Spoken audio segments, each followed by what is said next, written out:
Happy Monday, everybody. TGIM. It's 5 o'clock somewhere. And my cigar went out. The cigar I went guess out. if you don't suck it long enough, it goes out. Oh, man. Is that how it works? What? That's how the cigar is, no? Oh, okay. That just sounds very vulgar the way you would say it. Sorry. So here's, okay, as you guys know, every Monday we go live. We talk about current events, but we also do pre-recordings as well with guests. And at 5 p.m. today, well, not at 5 p.m., at 6 p.m. we went live. We recorded. Or we recorded, yeah. At 6 p.m. we made to record. Yeah. We recorded. Yeah. And, Record. and the conversation went on it was back and forth. We were having such a good time that we decided, we're like, you know what? We're doing the home team tonight. Might as well have our guest continue to join us. So this is literally going to be a 2-part episode. And this is part 2. Or part one, essentially. This is the sequel or prequel. Yeah. We're basically doing Star Wars status. We're starting with episode 4, 5, and 6, and then we're going to jump to 1, 2, and 3. So this is the Prequel. Yes, seriously.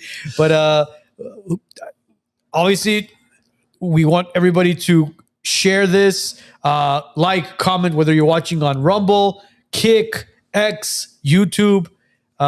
Share the live and jump in the comments if you guys would like. We're going to be talking about a lot of stuff, but Hussein is here with us. We want to thank Hussein for continuing to join us, man. Let's put the mic in front of you. How about that? Oh, sorry. Here you go. You totally forgot that you're on the podcast again, did you? Technology. Technology. So we literally sat down with you for 2 hours, man, and we're like, you know what? Screw it. Let's just continue on. But let's start with this. This is the one thing we didn't cover in the last episode. The last Guerrilla. We didn't even talk about that. Okay. So this is what the name, is it, am I good with the mic? Yeah, everything looks good. And so the name comes from, in part, it's going to surprise people, Netanyahu. Remember when Netanyahu says there's an 8th front war, and the 8th front is the digital front? Mm-hmm. And then you also have Sayyid Ali Khamenei in Iran before his Shahada, in which he said the people protesting in America are considered his comrades. And so even Sayyid Hassan in Lebanon understands that Zionism will fall not through weaponry, not through warfare, but it'll fall culturally. And it'll fall through a consciousness and a wide awakening. So the last guerrilla is guerrilla warfare, but in the space that is being had today, which is online. So the landscape is digital. The landscape is what you guys are doing. What you guys are bringing awareness to what's threatening American sovereignty is Zionism. And so the last guerrilla, what I feel like we're doing, we're a part of this guerrilla warfare in the modern way, in the digital landscape, not in the jungles or in the deserts. So that's the idea. The last guerrilla. Where I took it from initially, though, it was my brother's COD name for Call of Duty. And I just liked it. And then that's the way I understood it. So I took it from him.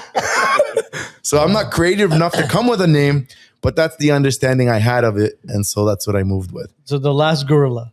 The last guerrilla. Interesting. And you got apparel and stuff for it. Yeah, I have a few on the Etsy website. I have me and my friend, we designed a few things and we put them up there. And the link is underneath my Instagram bio. For anyone that likes it, they can check it out. And the back of this one, there's a picture of the Looney Tunes because this world is a bit loony and it's a bit cartoonish. And I feel like we live in a hallucination. We live in this Professor Zhang, he made this term, collective fantasy. And a lot of it is just a lie, and a lot of it is delusional. Theatrics. And so that's why I have the Looney Tunes image on the back. Professor Zhang is the guy who blocked us? Yeah, he is. I don't know why. Blocked you guys? We don't know why. Why? Would you do that? Bro, all we did was we sent them an invite. We said, we'd love to have you on if we need to set up any sort of like flight arrangements. Because, if somebody can't make it or if they don't want to fly out or anything like that, we try to accommodate as much as we can, whether it's in person or they fly out, or we try to do something for them to just make it work, especially if they're like high profile, But bro, we sent this guy the invite, boom, blocked us. That's like, wild. Right away. Very weird. Very you know what strange. that could be? I heard him on a podcast talking about how there was an online attack on him. And maybe you guys messaged him when he felt like he was going through that. So he thought maybe you guys were setting up for something. Because I heard him say he was also invited to Patrick Bet David. And after a few exchanges, he felt like he was being invited to be undermined. And so he didn't accept that invitation. And then maybe when he saw you guys also sending an invitation and he had a few hit pieces done online. Did you put Patrick's name in the invite? I didn't. No. I mentioned David Allen Arnold. Shout out to him. Michael Francis. Shout out to him. Anna Kasparian. Shout out to her. I mentioned, I know what it was. On the bottom where it says, guest booker. PBD. Yeah, no, if that was there, that's probably what it was. No. Okay. PBD was not. I know what it was. What was it? You didn't even friend him. You didn't even request friendship or add him as a friend. Oh, you gotta give him a hug. Is that what hurt his feelings? Gotta give him a hug first. Doctor, is that what hurt your feelings? We didn't friend you. Hug, Dr. Jang. Professor Jang, you want a hug? Yeah. FBI operative. Hey, it's an assumption. Wow, you guys would complain. Well, I mean, he blocked us. He can't see you have to friend him first. Gotta friend him and send him some cookies first. Yeah, you got to bake him some muffins and send him the muffins. I like him. No, he lives in Canada, doesn't he? No, he taught in Toronto. Oh, okay. Or studied in Toronto, but he lives in Beijing. He's a teacher over there. Oh, that's what it is. I thought, for some reason, I thought he lived in Canada. He did live in Canada. Okay, so that's what it was that I saw. But no, he blocked us, bro. I don't know why. Very strange. I think he must have just confused you guys for all these other guys attacking him. Bro, it's so crazy what's happening in society nowadays. Like, you see so many people terrified of communicating about certain things online. And then now AI is a factor with it. Everybody's terrified. You can't believe anything you see online anymore. Everything is fucking compromised. It goes back to the discussion we were having earlier. And you asked, how could you know the truth of what's going on in Iran? And the way I'm going to explain it to you guys, and the way I understand it for myself, being Lebanese and you guys being Armenian, is it's the same story that's happening in Armenia with Azerbaijan. It's the same story that's happening in Venezuela. It's the same story that's happening in Cuba. It's the same thing every single place. So if you understand what's going on in your country of ethnicity, you'll understand what's happening in other countries. And this is the story. There's a group of people in Iran who don't want to be subservient to American imperialism and Israeli Zionism. Those people are resisting. In Venezuela, there's a group of people who don't want to be American puppets. And at the same time, there's another group of people who are just tired of the fight. I'm not even going to go as far as say they're cowards. It's easy for me to say that when I live here, right? But there's a group of people, like in Lebanon, I'm from Lebanon, and I understand every other fight that's going on because I know what's going on in my country. There's a group of people in Lebanon who resist Israeli Zionism. And there's another group of people in Lebanon who are just tired of the fight. It's been 30 years. In Iran, it's almost 50 years. In Cuba, it's almost 60 years. And they're just like, listen, we'd rather be subservient to American imperialism. We're just done. And that's what's going on in Iran. What the number is, I can't give you a number, but I know that's the divide and that's where it's being had. And I think for Iran, though, if the population was against Iran, that means their citizenry is against them. That means America, the West is against them. Zionism is against them. The Gulf countries are against them. So what's really keeping them going if their own population's against them? So that's what leads me to believe they have a lot more popular support than the West wants to imagine. And that's why that country is still standing and will continue to stand. And that's why, like we mentioned earlier, it's the only country trying to free the world of complete Zionist rule. But you can say, I guess, the same about North Korea, right? 100%. I mean, nobody's intervening in North Korea. We have no idea whether the people are oppressed or do they have a choice? Do they have the guy just recently won the vote, right? Re-election by what was it? 99.3%. Yeah, I'm sure he won it. Yeah, but as we laugh about him, Trump said the votes here were fraudulent, and we know the election was stolen from him. So we laugh at them. But America is guilty of the same thing. The swamp is guilty of the same thing. 99. I'm not saying to the same extent. I'm not saying to say, but we're guilty of the exact same crimes you laugh at other countries. Yeah, for. but I mean, they can at least make it close. Put somebody in there where As it's if like 88 million was close. Yeah, it's like how many people voted for you? 99.9%. So we need to find that 0.1% and kill him. Yeah, or there's suicide law. Well, who is Lindsey Graham better? Listen to this one. Is Lindsey Graham better? Hold on, listen to this one. Listen to this one. Have you heard of the suicide law they have in North Korea?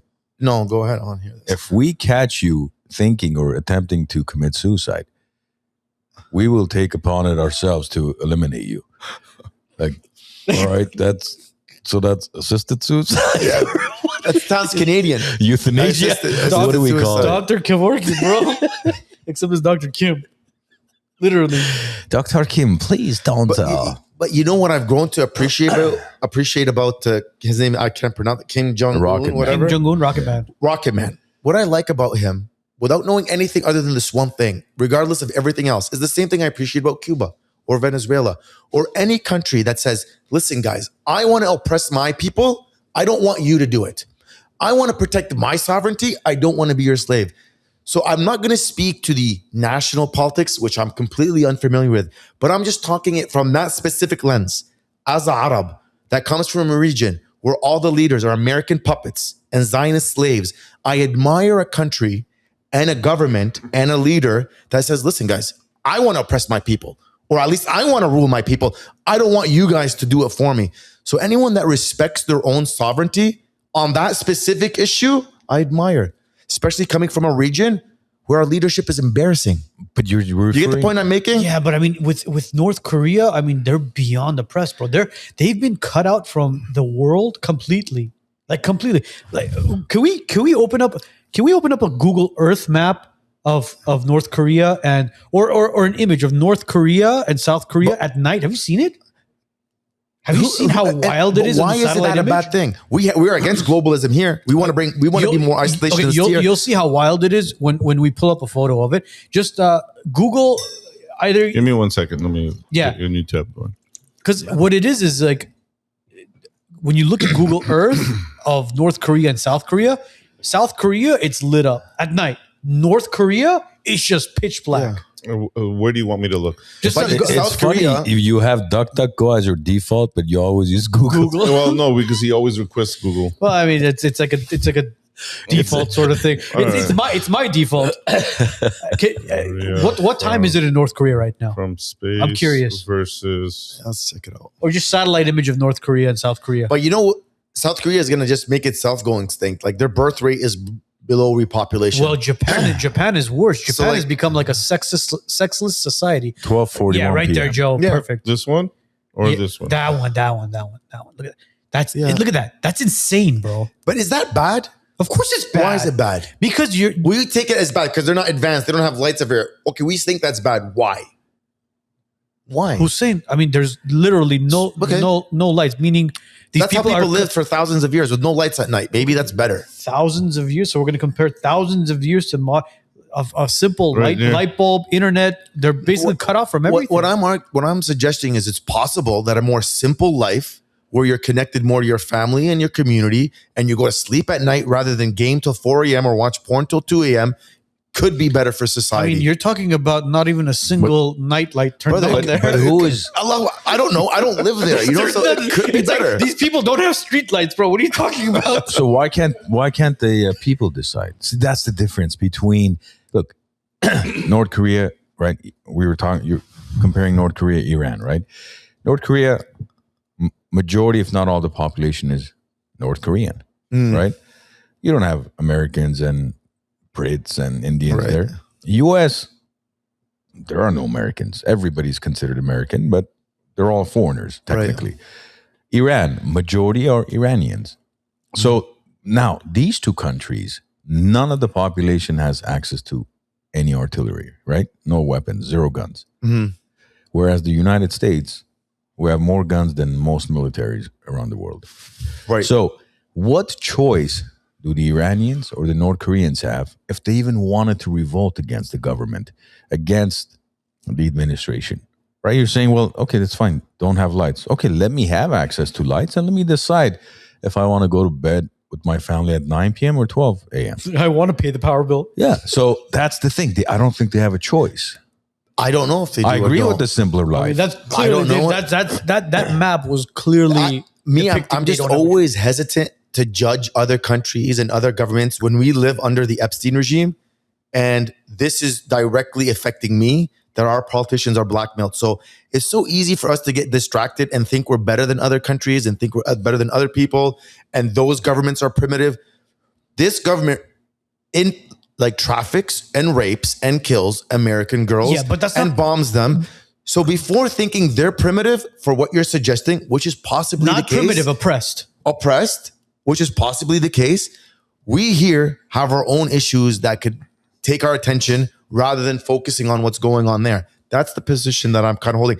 And I want to ask you guys, are there Armenians in Iran? Yes. Yes. A lot. What do you guys talk to any of them there? What do they say? How do they feel as Armenian Christians living under the Islamic Republic of Iran? They want a regime change. Could they practice their faith though? Do they go to churches? Yeah. Yeah. Yeah. So they can practice. Armenians do they face are, any religious prosecution in Iran? Armenians are protected in Iran. Alhamdulillah. They have been even during Shah, especially. And Armenia has been protected by the country of Iran for many, many years. We're somewhat allies. Okay. And even today, while they're in war, they still come out and say, we have Armenia's back, even with all the whatever they're dealing with. So as an Armenian, if you look at the country of Armenia, we don't want anything to happen to Iran because Iran is one of the, if not the only country in recent history that has actually had Armenia's back. What's the Iranian government's position on the genocide the Armenian people faced? They recognize the Armenian 100%. genocide. So Iran, who's made to seem like the monster, defends people of genocide that were Armenians, defends people that are being genocided, whether in Palestine. They're the monsters, but the Epstein regime are the good guys that are raping children and supporting genocide. This is why I keep going back. We have to focus on the issues that hurt our lives and by the people that govern us, like Lindsey Graham and whoever else. So for me, when it comes to Iran, that's supporting Armenia against Shia Azerbaijan. Azerbaijan is Shia. Yes. But Iran stands on principle. One of their basic principle is we won't rape girls and we won't bomb girls. And based on their decent, basic level of decency and morality, they support the just cause of the Armenians, even though Armenians are Christians, against the Shias of Azerbaijan, because the Shias of Azerbaijan, the government there, are Zionists. So we keep demonizing Iran, but Armenians and Christians should be supporting Iran more than anybody else. They're the ones also going after Zionism. That's a bigger threat to America more than anybody else. I think the Armenians in Iran want some sort of freedom as far as the Islamic laws that were instilled into Iran in 1979 by the original Khomeini. They want to go back to what it was prior to the Khomeini, where it was a Islamic country, but there was somewhat freedom when it came to the way men and women dressed, the way certain laws were implemented against men and women. So that's what they want. People often talk about the hijab. I'm not going to go into it long. People can watch the episode we just filmed. You know what other clothes imposition was imposed on the people of Iran by the Shah? Forcing women to take their hijab off.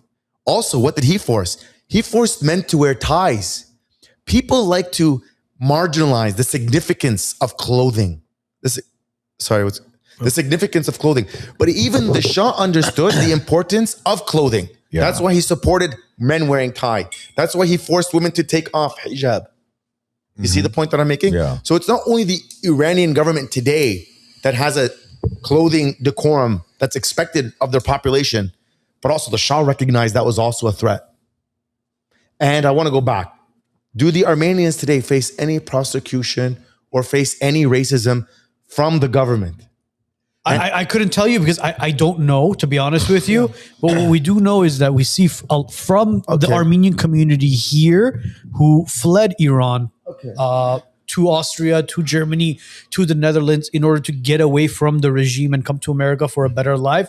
They want change because they truly feel like they could go back to Iran where they grew up and where they were born to, I guess, enjoy the country. In their defense, I think anybody from almost anywhere in the world, if you give them a visa, a green card, passport to the United States, they will come here, whether they have a false, pretense of what the U.S. is. They think there's free money. No, this is still the greatest country in the world. So, and that's the argument that essentially you're always going to lose to, which is nobody's fleeing their country to go to North Korea or Iran or most other countries around the world.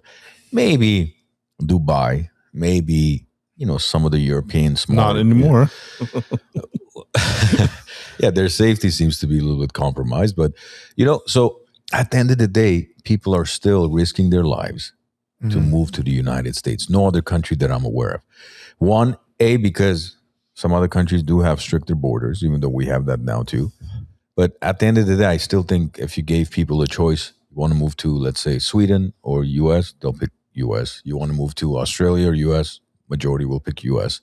And there has to be a reason for that. It's not because, let's go to Power Super Chat unlocked. They're fueling the WiseNuts madness. There So we we go. got a super chat. From Arno De Capo down. He sounds Okay, like so we Batman. got a $5 super chat during the 2020. Joe, there we go. All right, so here we go. All right, during the 2020 war, Iran was the only country who supported Armenia financially and militarily. Armenians have always been free and protected in Iran. Okay. Okay. There you go. There you go. And as for America being a great country, absolutely. But greatest. But now that America is being what? Corroded That's for up to, interest. and that's up to us. That is all up to the people waking up and talking about this bullshit Epstein stuff that's going on, where people are like, you know what? Oh my God. Yeah, there was no flight log. Epstein didn't do anything. No, dude, Epstein did do something. Epstein trafficked women.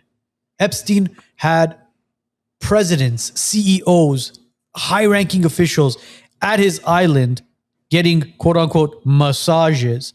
Give us a break, man. Release all the files. Allow us to see whatever it is that's redacted. Unredacted. Let us see what it is. They're like, oh, we just released 3 million emails. But you look at it, like 2.9 of it is like just black lines. So what is it? What are you guys hiding? By the way, Tade is right. But Iran never officially recognized the genocide. Iran did recognize not officially, no. Okay, so from my understanding, it was Azerbaijan, Turkey, Ukraine, Pakistan, Israel were 5 of the major countries who had not recognized the Armenian genocide. And Israel was the one that surprised me the most, because it's like, dude, you guys went through a genocide yourself. You don't recognize the first genocide of the genocide? And the Israelis. No, they went through Holocaust. Oh, a Holocaust. I'm sorry. You went through a Holocaust the yourself. difference between a genocide and a Holocaust? I think it's the same thing. No. One of them you can inflate the numbers. The other one you cannot. That's the difference. Okay. I'm not going to say which is which. But the first genocide of the 20th century was not recognized by the Israeli government or the Turks or the Azeris or the Pakistanis or Ukraine. And surprisingly, Ukraine has been in butt buddies with Israel and America recently as well. So what's up with that? I mean, if there's a reason why they don't do DNA tests in Israel, and there's a reason why.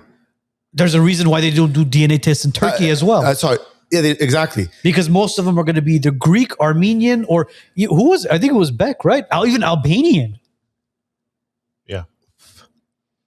Within this occupied Palestine, the state today known as Israel, even when people complain about them being racist towards the Christians, towards the Muslims, towards the Palestinians, that country is a racist country because even within their own population, they practice racism. If you're an Ashkenazi Jew from Eastern Europe, you are superior culturally than the Mazari Jews, the Arab Jews, or the Ethiopian Jews. So even within the Jewish population, within occupied Palestine, they practice racism within each other. But that's with everybody. There's prejudice amongst Armenians. There's prejudice amongst the Islam community, Muslims. There's prejudice amongst Blacks, Asians, all of them.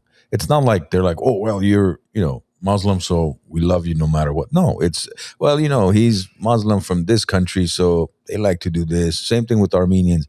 Oh, he's Armenian from this country, so they're used to doing, tricky not things. Even that, even the Sunnis and the Shias.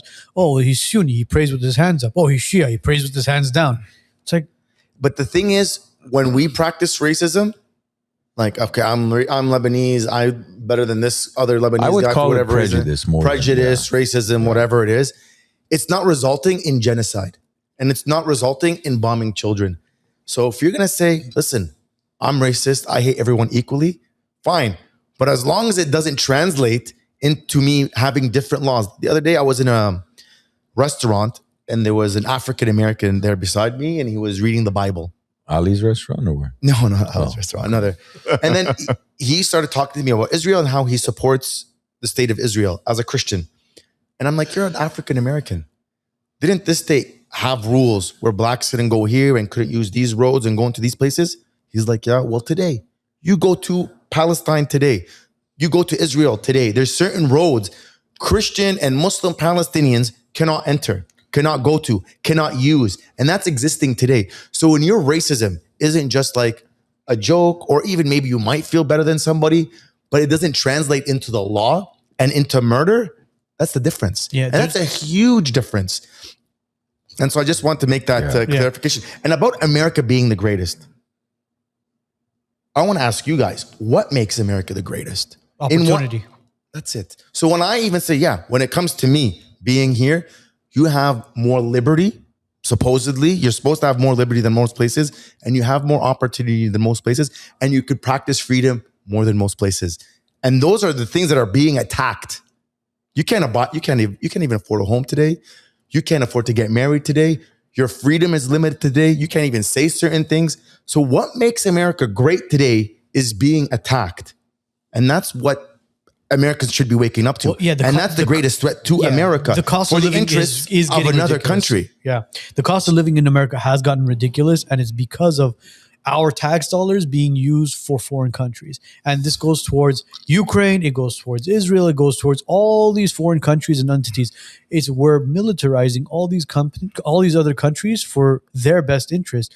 It's like you guys aren't from California. You came to California, you saw Los Angeles, and in our previous episode, there was a couple of things that we kind of dabbled on, but Los Angeles itself, you leave the outskirts of Glendale, Burbank, Pasadena, which is the Tri-City area, and you go to LA, we have a homeless crisis going on. And a lot of people are saying it's a housing issue. No, it's not a housing issue. It's a mental health crisis that we're dealing with. And it's a drug epidemic that we're dealing with, which our mayors don't want to deal with. They refuse to understand and take responsibility and understand that, hey, listen, this is not a housing issue. You can build as many houses as you want. Those houses will become crack houses and heroin houses. That's what's going to happen. These people don't want to be housed. These people need mental health.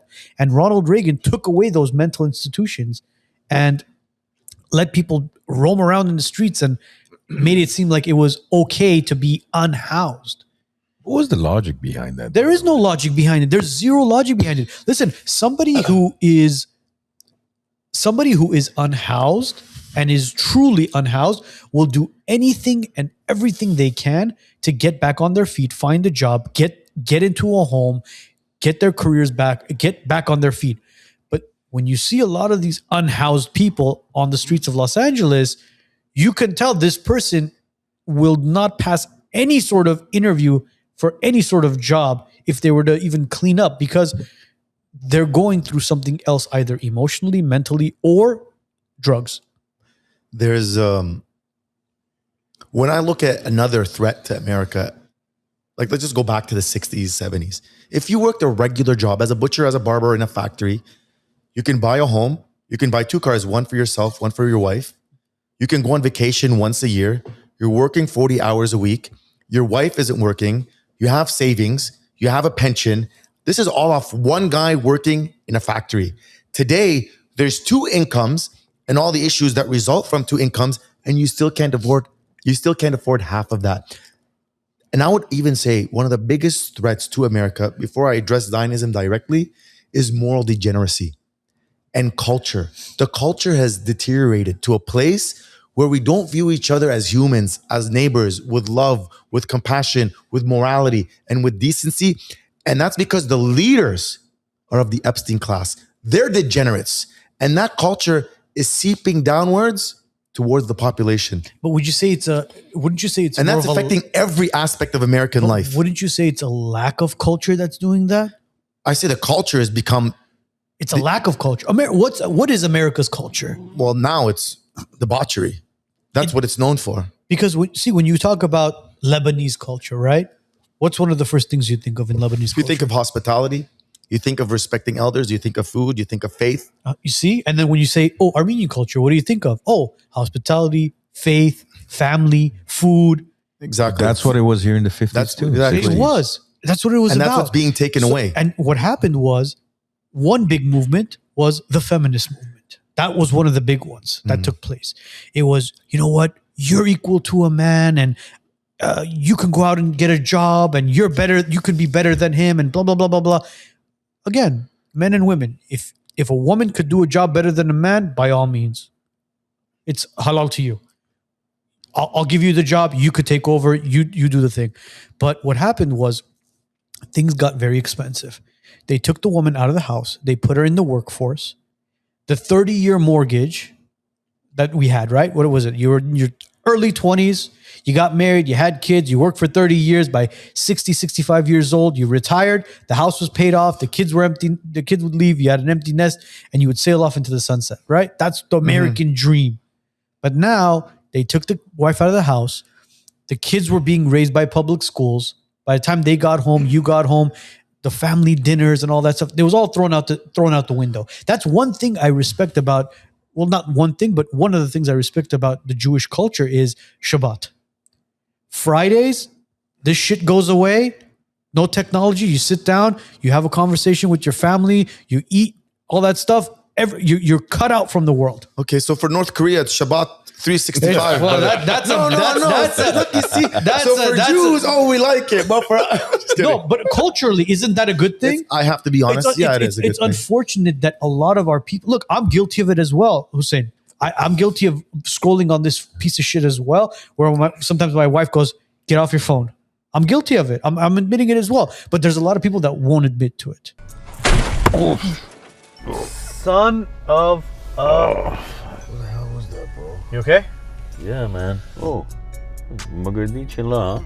We should call Alex. If you've been injured in a car accident, slip and fall, or work injury, reach out to Megeredchian Law today. At Megeredchian Law, we maximize your compensation, you get constant client communication, and we win when it matters most. When you're involved in an accident, choosing the right attorney is the most important decision you can make. Let us show you why we're different at Megeredchian Law. With 11 attorneys on our team, we're able to go to trial and fight for your case. More important, the pedigree of our firm is customer service, so you always get a call, you always get an update. Lastly, we're results driven. We win. Let us show you how. Call us at 818-530-1300 or bestcaraccidentattorney.com.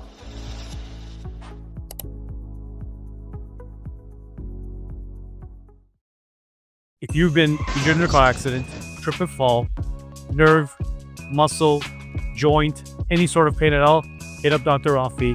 He'll take care of everything from A to Z. What's the number at? 818-407-0007. And tell him the WiseNuts sent you. I want to ask you guys this. He mentioned feminism. And I keep talking about hijab and the woman in Iran wearing hijab and decency and morality. And I mentioned Bible verses earlier on these issues. What is one of the biggest attack vectors that was used to promote feminism? It was women's sexual liberty, the sexual revolution. That was one of the metrics, whatever you want. That was one of the vectors used to promote this form of feminism that helped deteriorate society in the way you explained. And Dr. Ali Shariati.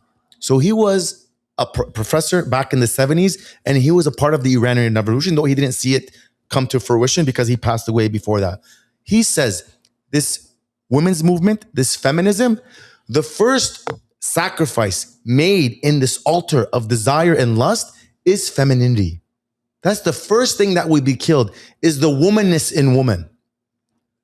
So that goes back to talking about how decency and modesty and those concepts, when they're not protected, how society will deteriorate. From what I remember, I don't remember exactly who it was. There was this guy who wrote a book. I forgot what his name was, but speaking of the feminist movement, he mentioned something about the feminist movement really boomed after World War II, and the reason behind it was men were out overseas fighting a war, and women were in the factories. Women were playing baseball. Women were doing a lot of the jobs that men were supposed to be doing because our men were fighting at war. And then when the men came back and the boomers and all that stuff, it was like, hey, listen, well, while the men were overseas fighting, the women were able to do a lot of these men's jobs. We're pretty much, better than they are, and we can do a lot of these jobs. And maybe we should start some sort of movement that, we want equal rights to all the men. Which again, I'm not disagreeing with it. Women, men, if a woman could do the same job a man can, by all means, do it. But they infiltrated and they brainwashed a lot of people, creating this fake movement. Yeah. They made feminism into this sexual revolution they call. They put them into workplace and they demonized motherhood. Exactly. They demonized motherhood and they took away masculinity from men. When they said chivalry is dead, where they put it? That's when chivalry died. When a man opens a door for a woman, so, well, I could open up my own door. When a man pays for a meal, well, I could pay for my own meal. Well, that one they never say. Oh, well, you'd be surprised. But it's like, dude, whatever happened to, a man taking care of a woman? Okay, but when you taking care. Let me ask you guys this. I could take care of myself. When you remove the man from man, that level of manness needs to be transferred in society. So it got shifted to the woman. And when you decrease the woman in woman, that have to go somewhere. So it got shifted towards the men. So that's why men are more like women than we were, and why women today are more like men. But if man was enough man, women would naturally be women. They're put in a place where I think many of them don't want to be. They fought for the wrong thing. Who says work is fun? Karl Marx, he makes this point. He's like, rather than women, he's like, capitalism used the veil of feminism to enter women into the workplace.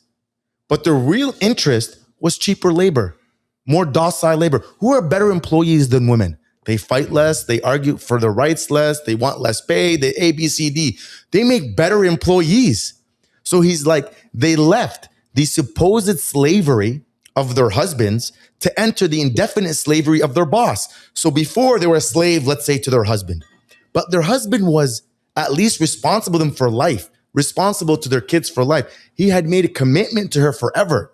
Whereas now they're entering the workforce where the employer has no commitment towards her. One bad quarter and he'll let her go. But then you can say, yeah, but she can choose her boss. Well, yeah, she can also choose her husband. So you're leaving one form of slavery for another more indefinite form of slavery, because no husband can tell his wife, you can't eat between 12 and 1, or you can't put your phone away. A boss has more control over a woman than a man over his wife. So she left a lesser form of slavery to enter a more definite form of slavery and celebrated it as some sort of freedom at the sacrifice of her home and her children that are being raised somewhere else. This is what's being celebrated as a form of freedom, but it's far from free. You know who's free? Maybe the women in North Korea. I don't know. Maybe the men there are still responsible towards them. That there was a woman who, a few years back, her boss actually had kidney failure. So she donated one of her kidneys to her boss. And he ended up firing her, you know what, for what?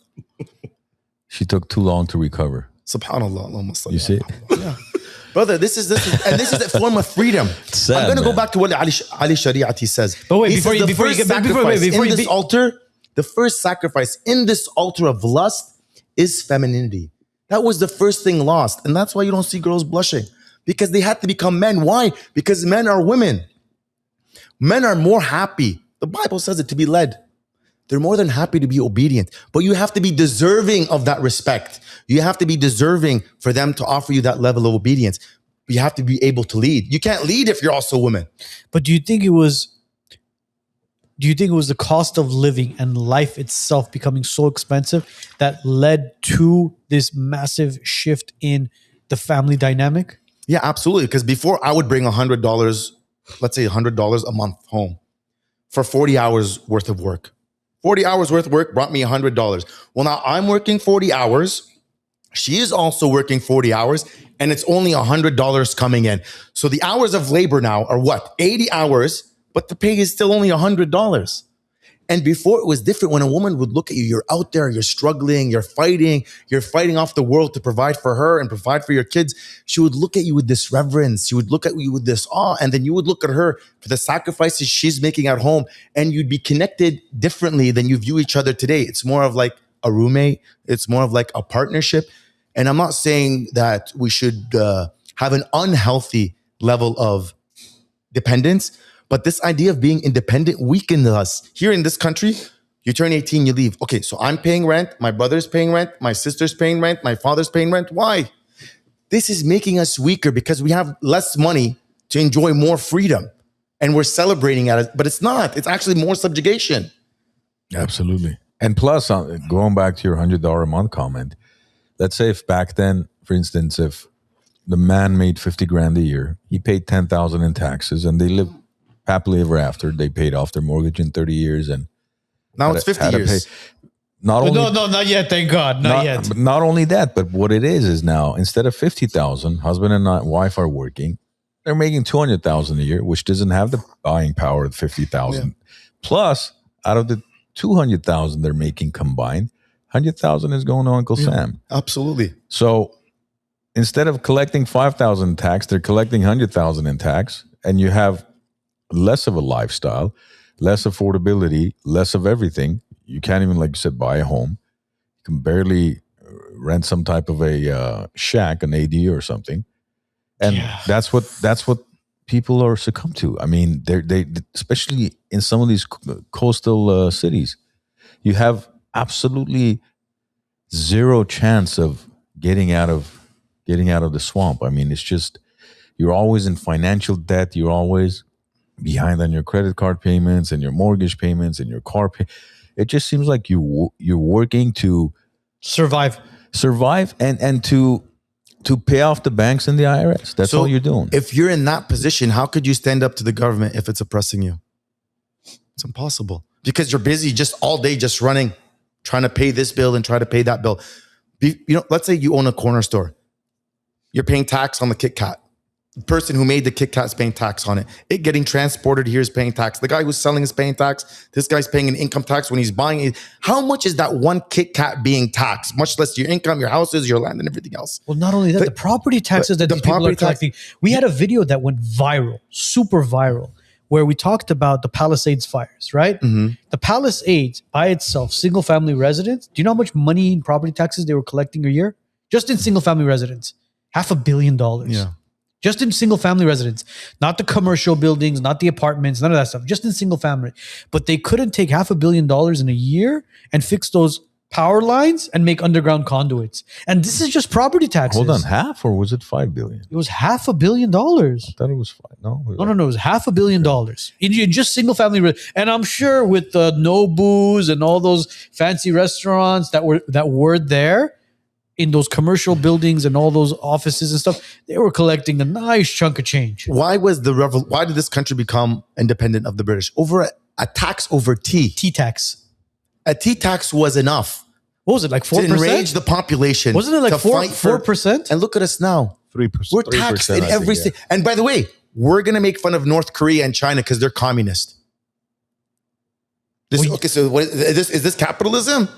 It's capitalism, for who? For bankers when they get bailed out, for big corporations when they get subsidies. But for me, who owns a small business, I don't get any communism. I got to pay everything. The government can't pay its TSA employees, so I have to wait 3 hours to get through. The richest, wealthiest organizations ever existed, they can't pay their employees. And we're going to talk about other countries? And I have to pay my employees right away.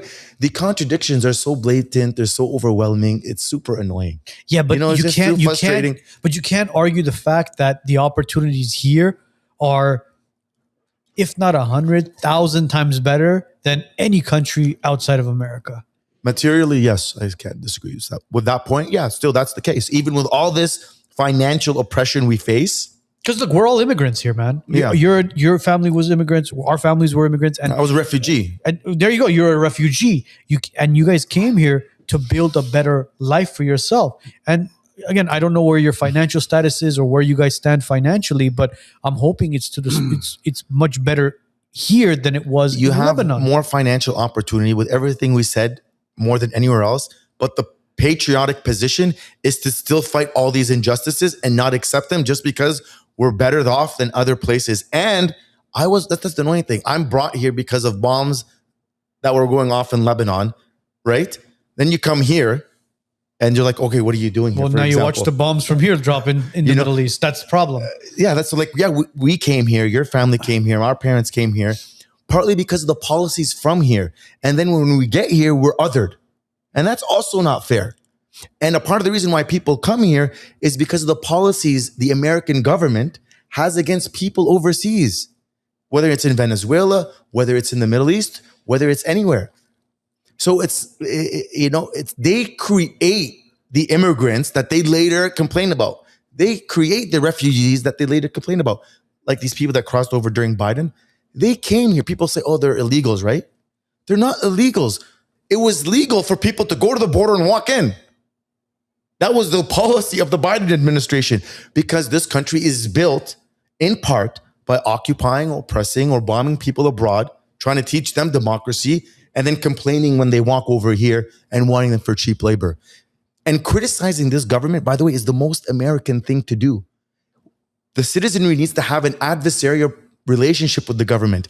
If people thinking sending soldiers to go die in Israel is patriotic, that's treacherous.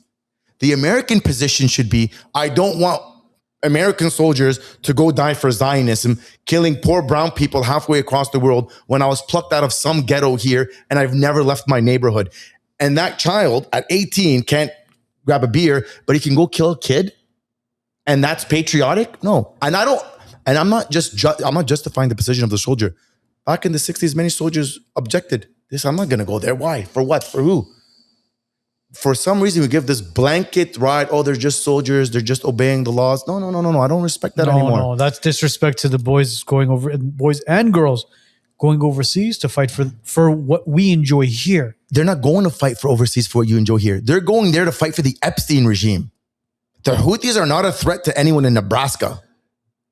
That's the lie we're told in order to support these troops that are killing poor people while they themselves are poor. Yeah, I mean, I'm not going to give them. They have a moral responsibility as a soldier to fight for justice and to defend America from actual threats. But if I'm going there to enrich Jeffrey Epstein and his partners and his regime, that's not American. That's actually treacherous. Yeah. That soldier, I don't respect that soldier. Guess what?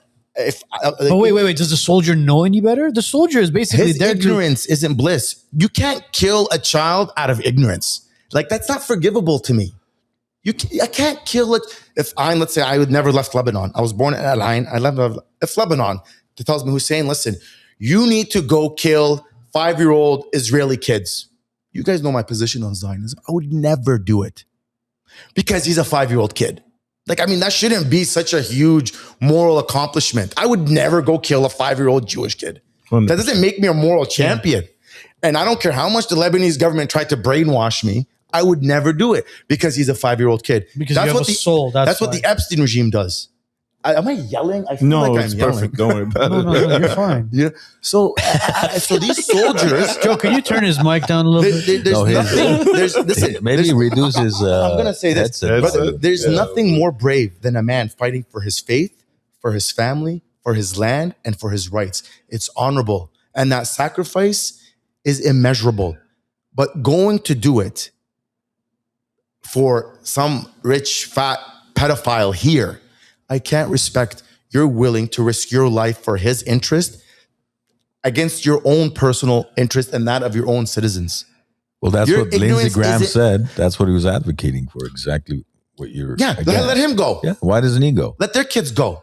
That's the thing. Just the poor kids in the ghettos can go. That's what we've always talked about on the show. Is if you're a politician, you're pushing for war, you should be in the front lines yourself. You, your kids, go on the front lines, and then I'll support the war.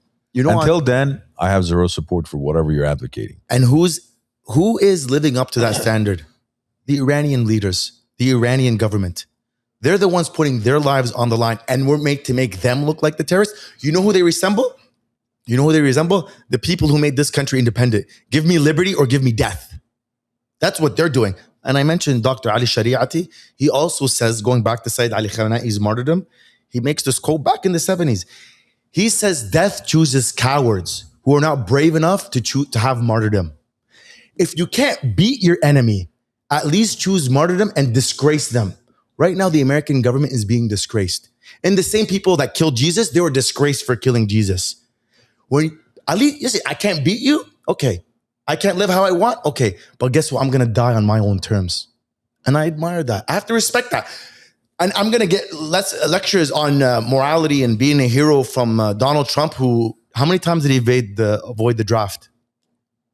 Oh, How many times? Did he? He avoided the draft many times because of some health issue. I think it was once, no? I think 6 times. No. I think 6 times. Six They can times there double was a check me. draft? Yeah, he avoided it 6 times. he avoided it. And he's going to pretend like he's the hero? Because he has flat feet. Or How about...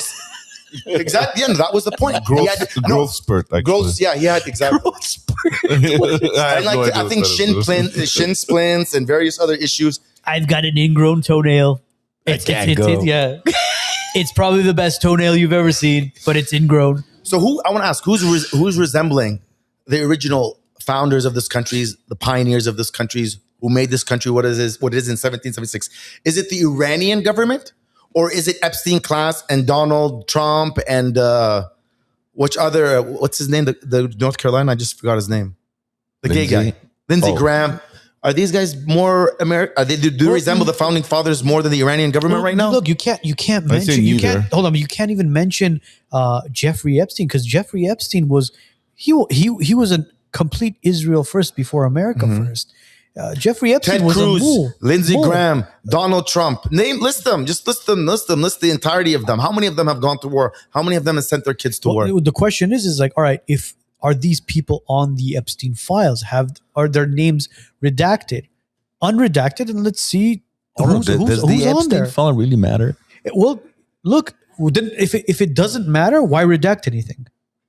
What do you mean by doesn't matter? That's Because the whole nation, unfortunately, the United States, if you look at the child trafficking map, the whole country is almost red dots.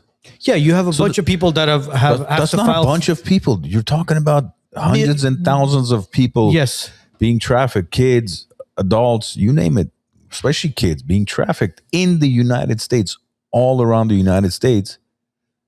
And who's in charge of all that? I think the CIA is controlling all that. So the Epstein file is just, again, it's just a way of distracting us, like Epstein. No, man, this whole country is the island itself. Right. It's not the Epstein island. But don't you think that the names that are on the actual list or in the emails, it would lead to other fish? No, let's assume everybody's on there. And what's going to happen? Nothing.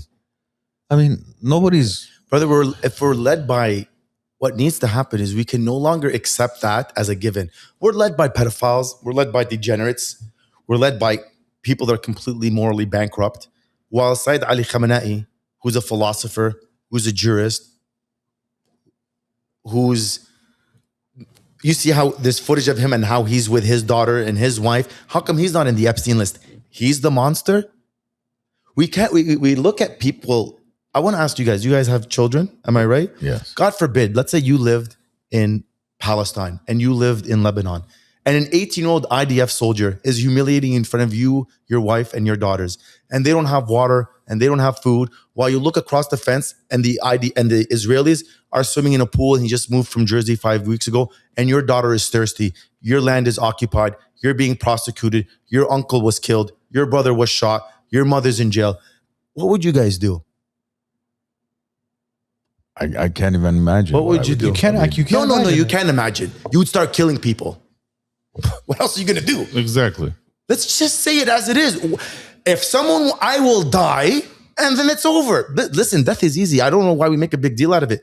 Living in Lebanon under that kind of humiliation, under that kind of subjugation, every day is 1,000 deaths. You think an 18-year-old IDF Israeli kid from Jersey is going to humiliate me? Just kill me, or I'm going to kill you when it's done. Yeah, look, and it's done. Like you said, why don't I have that right? They have the right. Like you said, death is easy. But as a father, yeah, it's easy to say, okay, I'm going there, kill me. That's fine. But then who's here to protect the point my I'm family? making? No, you have to resist. You have to resist. I'm not saying kill me. I'm not going to just voluntarily walk into my death. But what I'm saying is, you fight. Why do we? Oh, Hamas are terrorists. Okay, Hamas is terrorist. Hezbollah is terrorist. Hezbollah is terrorist. Iran is terrorist. Iran.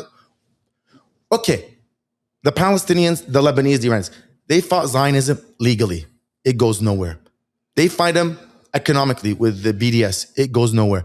They fight them culturally. It goes nowhere. They fight them with protests in 2018. They were killed. They fight them. Okay, which option have you guys? What? Now we're using slogans. What's the slogan? Free Palestine from the river to the sea. That slogan, we can't use that slogan now.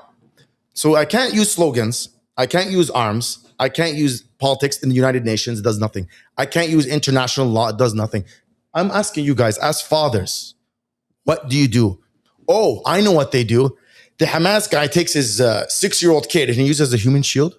Is that really, do we believe that? That's propaganda, man. 100%. Which monster, which pedophile, which serial killer is going to take his 6-year-old kid and use him as a human shield? It's impossible. This is never, no one does this. So why aren't the other Arab nations standing up for what's going on in the Middle East? See, why not?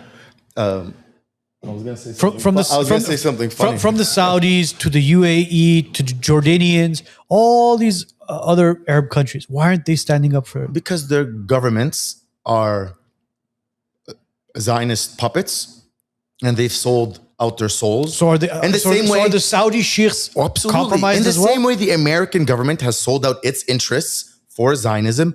Those countries have sold out their interests for American imperialism and Israeli Zionism, and Iran is simply saying no. But do you think the Saudi princes are basically compromised, as in blackmailed by the Epstein? Not blackmailed. They just see the money. They see the money. They see the lifestyle. They see what they can have, and they subjugate their population in order to live the lifestyle that they do. So are the people in Saudi living bad, or are they living comfortable? They live better than other places. So then why not help your brothers and sisters? Is it a Sunni Shia problem? Nothing to do. It's not even a matter. Gaza is Sunnis. Like the Palestinians, it's not a matter of. So then why not protect your own people? Brother, it's not even a matter of, it's Muslims. Because they say the Palestinians are the problem as well. That's what they say. And again, this is me playing devil's advocate. I'm trying to just figure this out to understand why it is. Okay, you're both Sunni, you're both Sunni. And if you're both Arabs, why are you not helping your own people? Because they talk down upon the Palestinians. They say they're not good people. They're not trustworthy. It's like, whoa, wait a minute. If you're trying to get me to defend those Arab governments, no, they're treacherous and they sold out their people. And I'm going to go further. I even put a responsibility on those people. In the same way I put responsibility on Americans to hold their governments accountable, those populations need to hold their treacherous governments accountable. But for whatever reason, it seems to be only the Shias that stand up against the governments. In Bahrain recently, there's been revolts against the Sunni monarchy there that's decided to become a puppet to Zionism and American imperialism. And the Sayyid was killed. In Lebanon, the Shias, they fight their government. The Lebanese government is Zionists. In Qatif, in Saudi, the Shias there fight the Saudi governments all the time. For whatever reason, I know the reason. Maybe I'll mention it in a minute, but the populations can know the populations in Egypt and all these other countries in the Gulf states. It's no longer enough to say we support the Palestinian cause, but it's our government's fault. At some point, you have to be on the street. At some point, why is it only the Shias willing to be killed, jailed, prosecuted, and literally take on the whole world? These people in these states also have a responsibility to stand up for justice, to stand up to people that are being oppressed, and not for the sake of only Palestinians. The Israelis came out recently and said, oh, the next axis of evil is Turkey, and I don't know what other country he mentioned. Yeah, Turkey was the one that they mentioned. Israel has been telling us since forever, it was Saddam's nuclear weapons. Okay, then it was Libya's nuclear weapons. Okay, then it was Syria's nuclear weapons. You think they're telling the truth now with Iran's nuclear weapons? Oh no, now it's Iran's ballistic missiles. Oh, it's the Hizb's weapons. They're an expansionist state. They will never stop. And until these countries and their populations wake up to resist it, they're going to continue to be a victim of it. In the same way, Americans are victims of it here. And in the same way, Americans here don't stand up for it. Now there's becoming more of an awakening, and I hope it materializes. And all people have to do there or here is be brave enough to say no. If enough people just simply go on the street, you don't even got to shoot a gun. You don't have to change a law. You don't have to bribe a politician.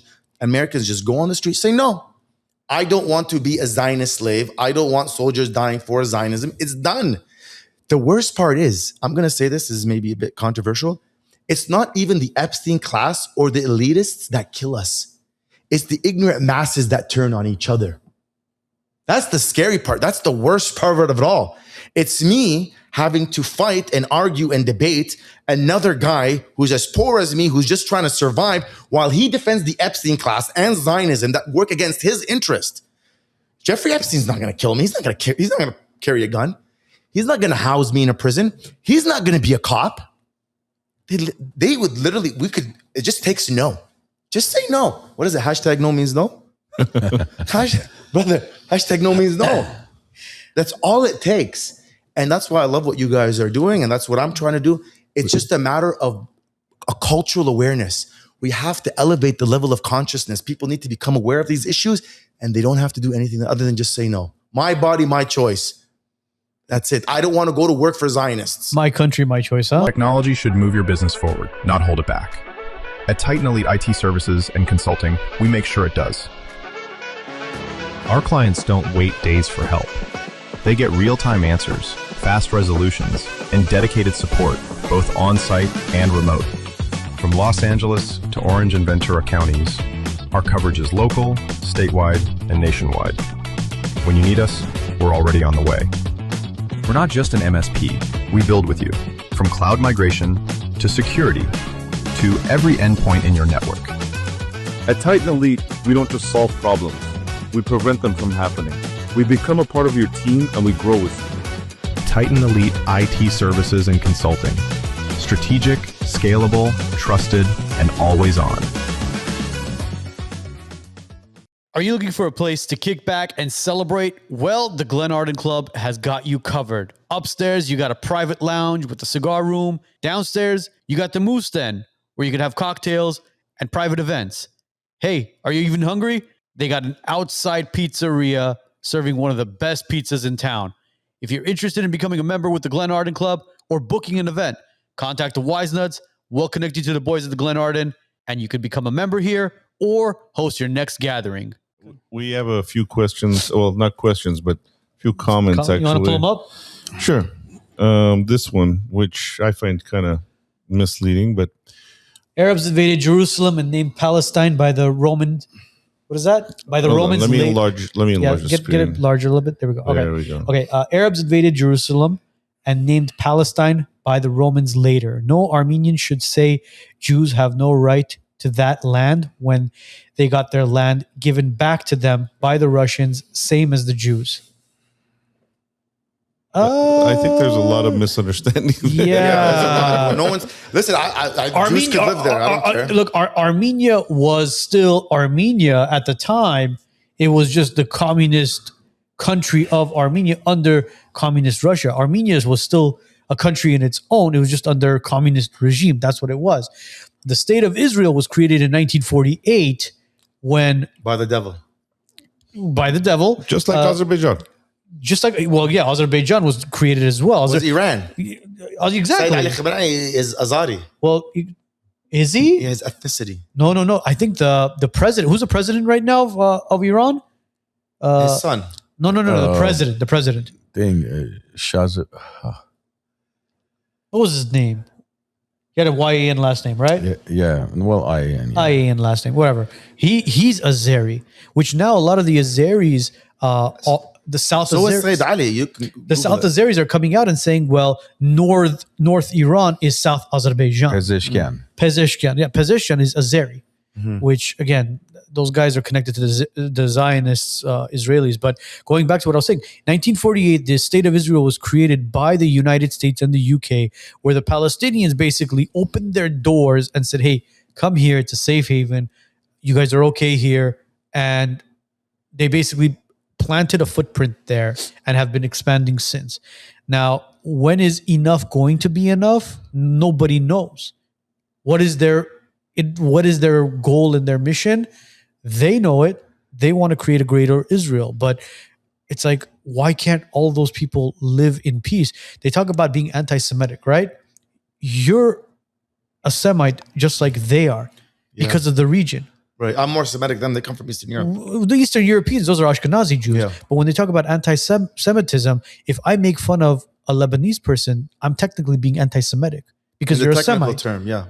That's the it's not a technical term. That's the reality of it. Yes. Those people are the true Semites, the people that live in that region, whether it's Lebanon, Israel, Syria, that area, those are the true Semites. Just like us, when they talk about Armenians, we're Caucasian. Yeah, that's interesting. Yeah. You We're guys from Caucasus. Caucasus. So when we would fill out a driver's license form, we said like, what ethnicity are you? Caucasian. That's what we are. We're from the Caucasus. Just like the Greeks and the Albanians are from the Baltics. They're the Baltic people. So these regions are all created thousands of years ago. So this whole anti-Semitic card that they play, okay, anti-Semitic. Okay, you're being anti-Semitic to a Lebanese person, to a Syrian, to a Palestinian. What's a Semite then? You tell me what a Semite is. I mean, I'm not going to disagree. Absolutely. I made the point. God says, if you look at the Old Testament, God can be looked at as anti-Semitic. He says, I'm going to destroy you, O Israel. Jesus is anti-Semitic. He's always attacking the Jews and the Pharisees and the Jews and the rabbis. These are terms used as brainwashing mechanisms in order for us to comply. And this is what I go to say. Epstein is not going to police me. I police my mind because I'm too afraid to say, if someone comes after my family, I'm going to go after him. Like, imagine, I'm too afraid to say that. Like, I'm self-policing my own mind. I don't even need Epstein to police me. They put these barriers in our own heads that we can't express what's obviously true. And then if I'm, let's say, I don't want to use the word courageous enough because it's just literally saying a few words. If I express what I believe, and then I have my neighbor attacking me. Through these words that are used to shackle our minds, that are used to burden us with this responsibility of jumping around these words so we can't point out who's wrong, what's unjust. Hussein, can I ask you a question? Yes, sir. Have you ever been confused and called a Jew or Israeli? No, alhamdulillah. No, I'm not. You know what? The reason why I say it, right? I've been confused as Armenian. When I'm ever in LA, people think I'm Armenian. Well, because there's a massive Armenian community. The only reason why I say it is because when you look at a real Israeli and a Palestinian or a Lebanon, somebody from Lebanon, I have too much light in my face. Look, to be considered a Jew. you guys look but you guys look very similar. No, we do. I know. The people look like if you were to take a true Israeli and a true Palestinian. Israeli, you're kind of contradicting. Or okay, I look like Mazari. Somebody's There's Jewish. the Arab Jews from North Africa into But Persia. religion. Babylon, Look at how much religion has divided that region. I wouldn't say religion, man. Religion. Forget even religion. Like, I love Greek philosophy. I love French philosophy. I love faiths. All saying the same message. In many different forms. They're all literally preaching. You mentioned those verses the other day. When someone treats you with evil, treat him with goodness. The other hour. There's a verse in the Quran that says the exact same thing. When someone meets you with evil, meet him with kindness. And then the ever hatred you had between you will melt away and it'll be as if you were friends. So that was said by Islam 1,400 years ago. That was said by Christianity 600 years before that, 2,000 years ago. But then if you go back 3,000 years ago, King Priam in the Iliad and Odyssey, the same thing was being said when King Priam kissed the hands of Achilles. You know Achilles in the Battle of Troy? Yes, of course. Achilles killed Hector. Hector was the son of King Priam. So instead of killing Achilles, you know what King Priam did? He kissed the hands of Achilles. Yeah. And then at that moment, Achilles felt defeated with his humility. He's like, these are the hands that were used to kill your 6 sons. And King Priam comes and he kisses those hands. That humility defeated him. He wasn't defeated on the battlefield. And that was said before Jesus. So whether it's Greek philosophy, whether it's French, whatever, whether it's Islam, Christianity, the message of humility is always there. Understanding, compassion. The story is always love. But religion is always used, politics is always used to divide us. That's all it is. Politics is used. Materialism is used. Selfishness. But they use religion because religion is good. Yeah, well, so that's to what it is. convince people to do evil things, you have to use something good. The political aspect of this. Okay, they use the politics to infiltrate religion to create a divide amongst people. Yeah, that's what it is. Mm-hmm. But religion of itself, it should teach you to love, show compassion, understanding. humility more than anything, and that's shared probably with Eastern faiths. I'm not familiar with Eastern faiths, it's but I'm all comfortably say about Buddhists are probably saying the same thing. Bro, it's all about respect. It's all about love. It's all about family values, all that stuff. Yeah. That all ties into each other. Whether you're a Buddhist, whether you're a Muslim, whether you're a Christian, dude, even a Jew, man. Absolutely. That's all it's about. But for some reason, this geopolitical money used grab, as a tool. it's used as a tool to create this massive divide, man. And the fact that they use religion proves religion is good, because you need something good in order to convince people. That's all it is. It's people have lost faith and people have lost touch with God. That's what it is. Yeah. And forgive me, I read this passage. I love Dostoevsky.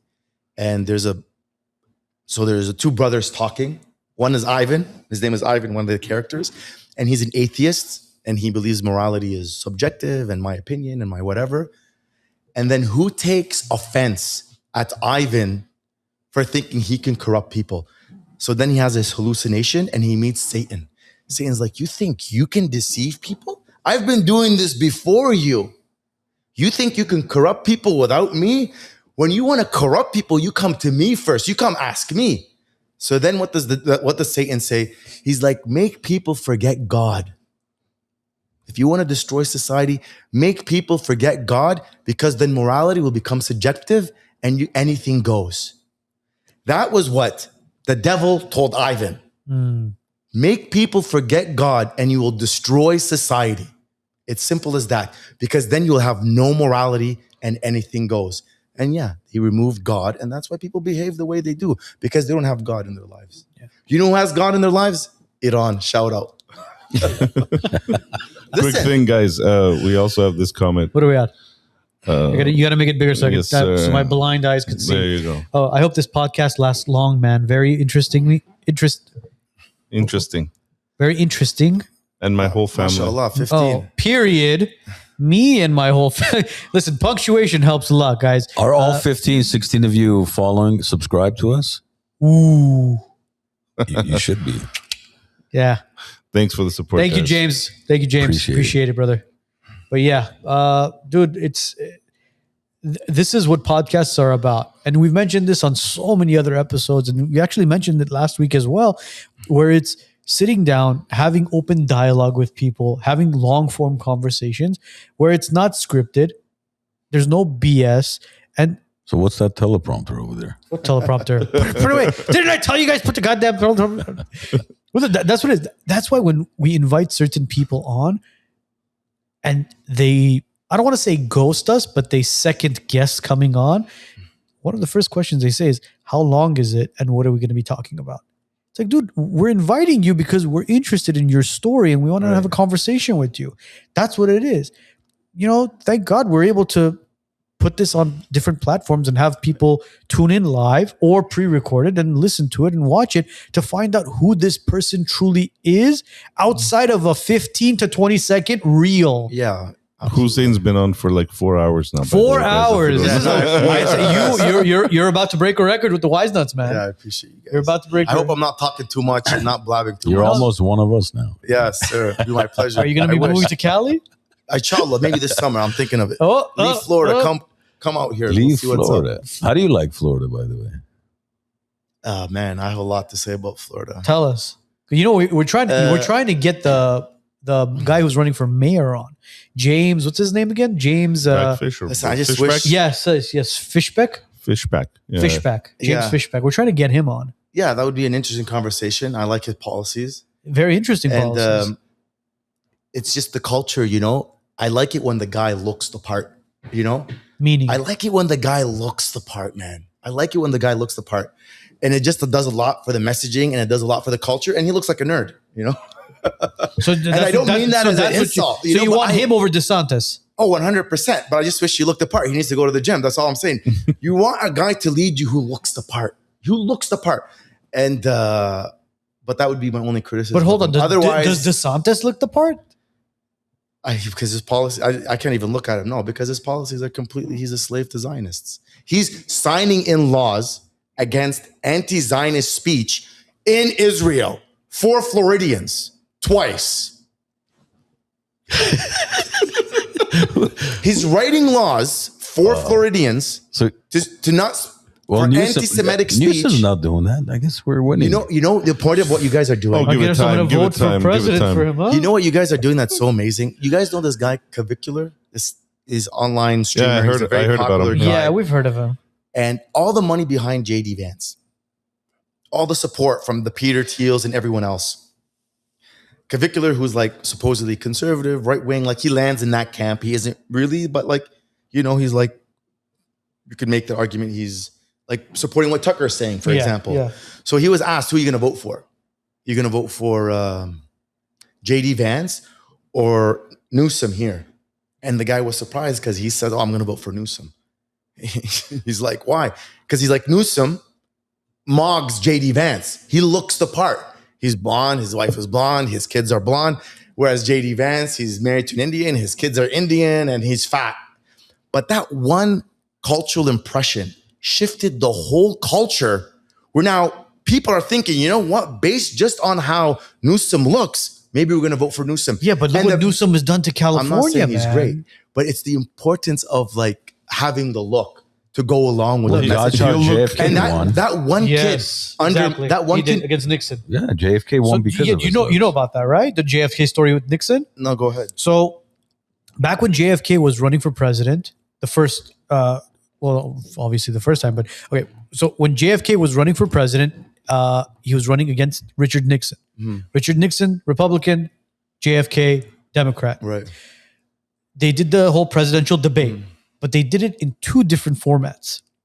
They did a traditional radio format, and then they did the first ever televised debate. On TV, JFK won. On radio, Nixon won. Yeah. So that kind of tells you, it was kind of like, holy crap, are we going in a new industry, new era of debating now? And you have to look a certain way because everybody was looking at JFK and they were like, wow, you know, handsome, strapping, good looking guy. And then Nixon was sweating. He was just like a mess. He wasn't used to the whole TV sort of thing. And Nixon lost. If you're going into war, you want the general to be a man. You want the general to be a man. That's how it used to be. The king was at the front. The general was at the front. You know who's at the front? Sayyid Ali Khamenei.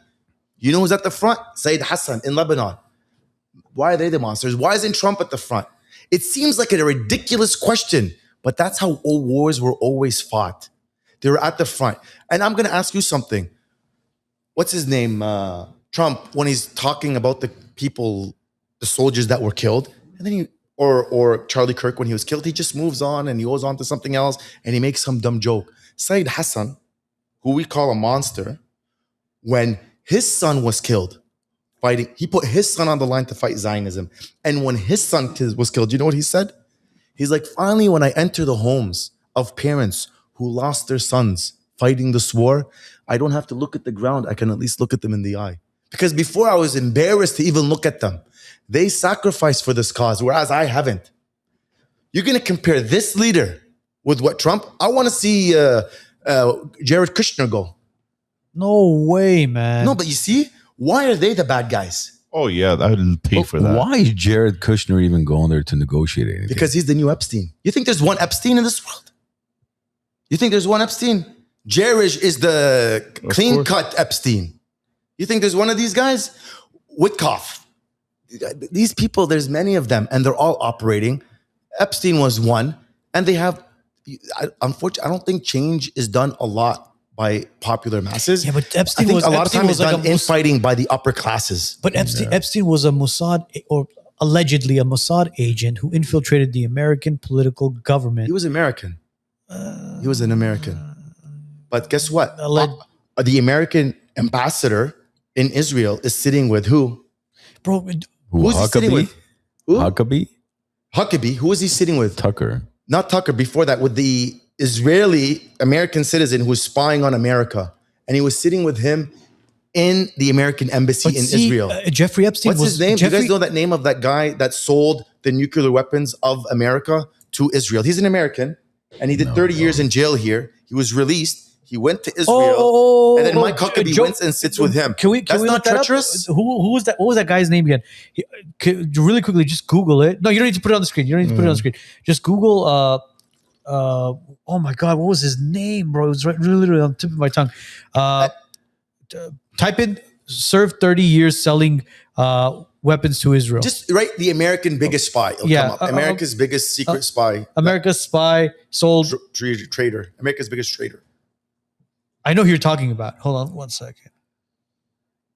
By the Don't way, go to images. Don't go to images. Sold to Israel. it looks like Not Benedict Arnold. No, Benedict Arnold was a different trader. Don't type in trader. Type in exactly what we mentioned. American who sold weapons Secrets to Israel. Weapons and secrets to Israel for 30 years and served for 30 years. He even threatened to nuke America if we don't do what they want in an interview. Served 30 years? 30 years and in he jail. sat with Huckabee in an American embassy. Let's see. What was his name? Jonathan Pollard? Jonathan Pollard. There Thank we you go, very there much. it is. Yeah, that's right. But see, Jonathan Pollard, that's not treason? And people ask Sayyid Ali Khamenei, why was his daughter with him? Why was his daughter-in-law with him? Why was his grandchildren with him? Because they're not like Kushner. The reason they were with him is because they love him. And his life was always in danger. So they said, if we didn't see him when he was in danger, guess what? We would never see him. We would rather leave this world with him than stay without him. Does Trump have that kind of loyalty from Jared Kushner and Ivanka? Would they sit with him? Would they sit with him? in jail? In jail? Would No they way. sit with him under the threat of being bombed? I don't think so. So I don't respect this. I don't respect it. These people, they are willing to do what these original founding fathers did. They're willing, give me liberty or give me death. We have to, and amazingly enough, Americans are realizing it. And what you're doing is helping promote that. And I was speaking with these white guys, the white guys I mentioned before from the Evicted podcast, and they, because you were talking about hearing the other side. So these guys are white Christian nationalists, okay? And they even said to me, yeah, we don't want you here, Hussein, even though I've been here since I was 5. But I didn't take it as a personal insult because I understand where they're coming from. What they're saying is we want to preserve our culture. What they're saying is we want to preserve our language. Oh, what's your culture though? But they're probably a bunch of Irish or Scottish or German mutts that came to America. No, but I'll tell What you is the culture? I'll tell you, I'm the same as them. Why? You guys are the same as them because you want to preserve your children's Armenian roots, right? So their attack on me, I feel, is misguided and I feel is unfair.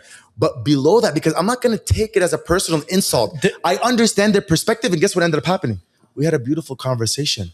The problem is right away we take things as insults. But if you take a second to realize where that person's coming from, you'll realize, well, you know what? I'm the same. I want my kids to speak Arabic. I want my kids to hold on to their faith. So actually I have a lot in common with him. Yeah, I don't agree that I should go back because what is going back for me? I've been here since I was 5.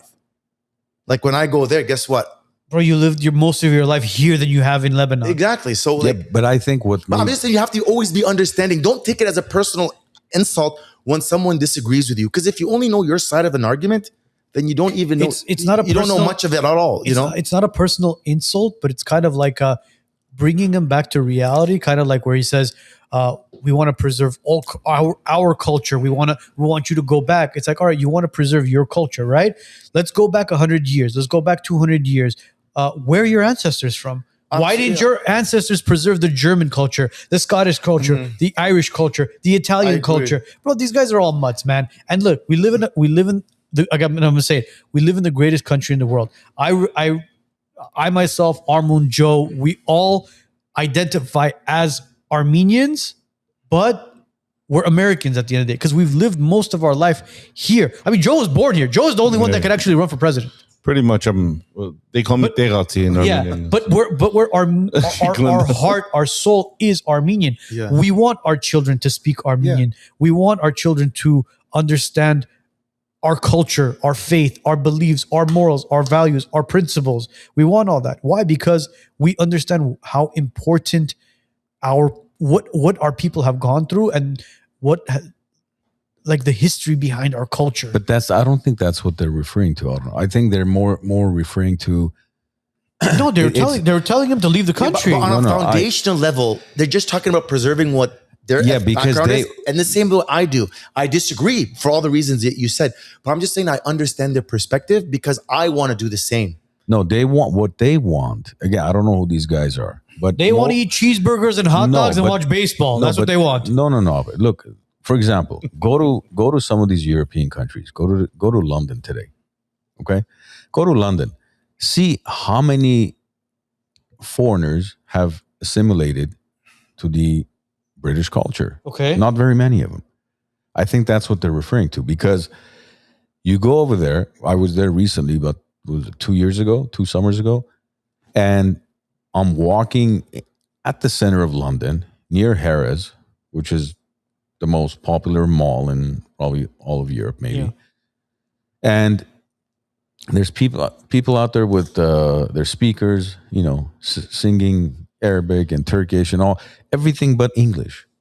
And the point of some of these, I think, comments, it's not a disrespect to you, your religion, your foundation or anything. It's more so about, it's no different than when people from California move out to Arizona, Texas, and they want to start voting for California policies. Why? Why'd you leave California then? Don't go to Texas and vote for liberal policies. If you're escaping California, just stay here. Same thing. You're moving to London, you're moving to LA, you have to assimilate. Yes. Have you not assimilated? You're Armenian, but you've assimilated, you've become American. Because I respect the country that gave me the opportunities it gave me. Yes. Like my dad, when we came here, he says, we're coming to America for a better life. We're leaving the communists. We're coming here for a better life. We're here. Look, we're all here in this world temporarily. We're all going to be gone soon.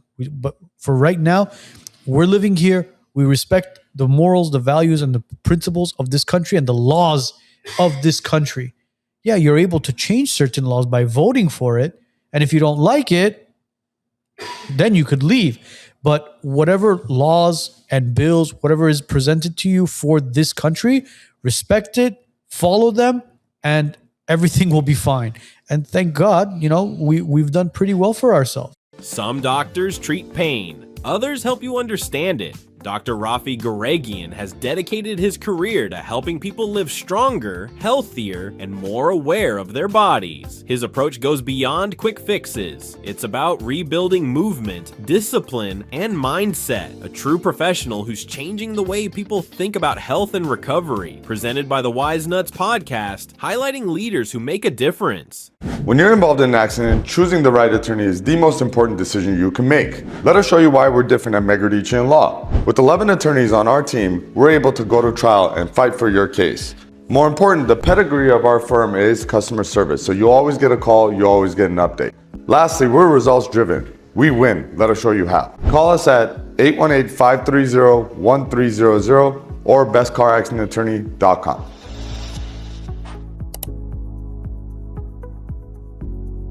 Yeah, I'm not disagreeing with anything, but I'm just simply saying if you take a second to listen to what the other person is saying, you can understand the foundation of what they mean. So even though they were coming at me to some extent, on a deeper level, they're just saying they want to preserve their heritage. In the same way that I want to preserve my heritage, they want to preserve their heritage on the same way that I want to preserve my heritage, even though I disagree with how they're directing their action and their intention. With Britain, the issue shouldn't be with the immigrants. Be with the government that has these policies. And same with these younger brothers. The issue shouldn't be with me. Have an issue with the policies that promote this kind of immigration. But in the same way they want to protect their heritage, I understand that. That's the point. So I didn't take it as a personal insult. I simply understood where they're coming from. And when you come in a conversation like that, yeah, you can explore, you can understand, you can go a long way. And I think that's the healthiest approach to have. And you don't want to always agree with everyone. But you've assimilated to the culture here, haven't you? I've been here since I was 5. Exactly. I mean, it is what it is. I mean, you have your favorite basketball team, don't you? Or your football team or your soccer team or your hockey team, don't you? Yeah, but like this is to some extent my culture because this is what, so I'm a hybrid, right? Of both. And the roots are Lebanese, but the bark in the tree is an American tree. That's why I disagree with them. You've planted your seed and you've grown. Yeah, that's why I disagree. What are you gonna do? What do you want? I didn't come here. But that's what everybody is. Out of the 350 million people living here, who's American. Well, that's why I'm saying. That's why I argue the fact where they say, this is our country and we're trying to preserve it. It's like, all right, bro, I get it. You're trying to preserve it, but it's like under that, I just understood that point with disagreeing with everything else. Yeah. And when you understand that, you can move the conversation forward. And then on other issues, we agreed. Bro, like hating Zionists and understanding the biggest threat. Did you guys both hate Zionists equally? Right. Because that's the biggest threat facing America. He recognizes, I recognize that. And based on that, you move forward. I think not only the United States, but the world is waking up to this infiltration of all their countries. And they're realizing that who the true enemy is. Because if things continue the way they're continuing, we're all fucking doomed. We're done. If Iran falls, done. There will be no resistance against Israeli Zionism. That's it. We're subjugated. That's it. It's over. That's it. They're going to use the American military as their arms. Well, they have been using the American military. They have been, and they continue doing even more. I'm just curious why the American media isn't showing what's happening in Tel Aviv and other spots of Israel, other cities in Israel. They say free speech and they say they're the only democracy, but they don't behave that way on many levels. It's like, dude, just show us what's happening. Be transparent with us. But all we see is, well, we just took out a bunch of nuclear areas of Iran. We took out a bunch of missile bases. We took out a boat. We took out this. We took out that. It's like, all right, so is it like 10-0, 20-0, 30-0, 40-0? We're doing fine. We haven't lost any military, no bases, no planes, no jets, no boats, nothing. There was a report that came out after Trump said Mohammed bin Salman kisses his ass. Mm-hmm. And then Mohammed bin Salman took offense to that. So he leaked images of American planes bombed in Saudi Arabia. I think there's more. Oh, there's definitely more than that we're being told. Oh, absolutely. I heard there's bases in Saudi. There was bases in Kuwait. There was bases obviously in Israel. There was bases in Syria. There was bases in Iraq that were like really, really badly damaged, but they're not letting the media cover any of it. Yeah. Which is kind of like, it's deceiving to everybody. It's telling us, so what, are you giving us false hope? Are we losing the war? So I want a few guys looking at an Iranian soldier defending his sovereignty in his country against Zionism that's threat to America. Do you view them as terrorists or as patriots or as sacrificial or as good or as bad? Them who? The Iranian soldiers. They're fighting for their country. Look, again, it's all a psychological warfare. Exactly. Everybody has their propaganda. And that's the part. It's like, unless you, just like, for example, people from around the world, even most people around the country have never visited LA, right? Most Americans in the United States have never been to LA. Somehow we think everybody's been to Hollywood. Most people have not.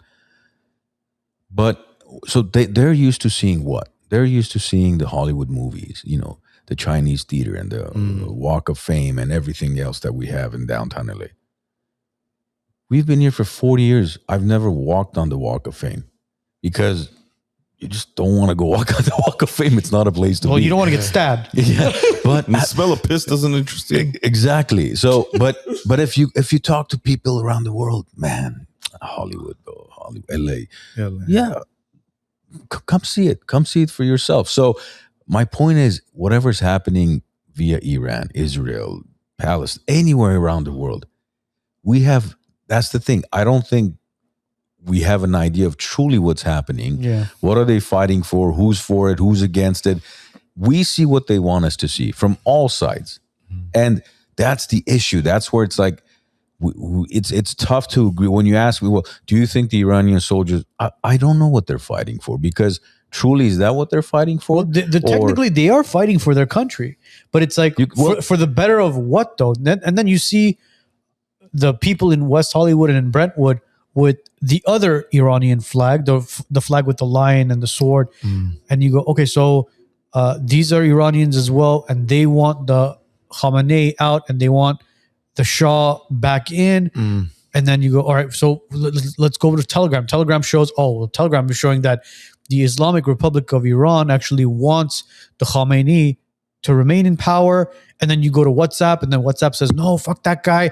We want the Shah back in. So it's kind of like teeter-totter as far as, okay, what's really happening here? Who do these people really want?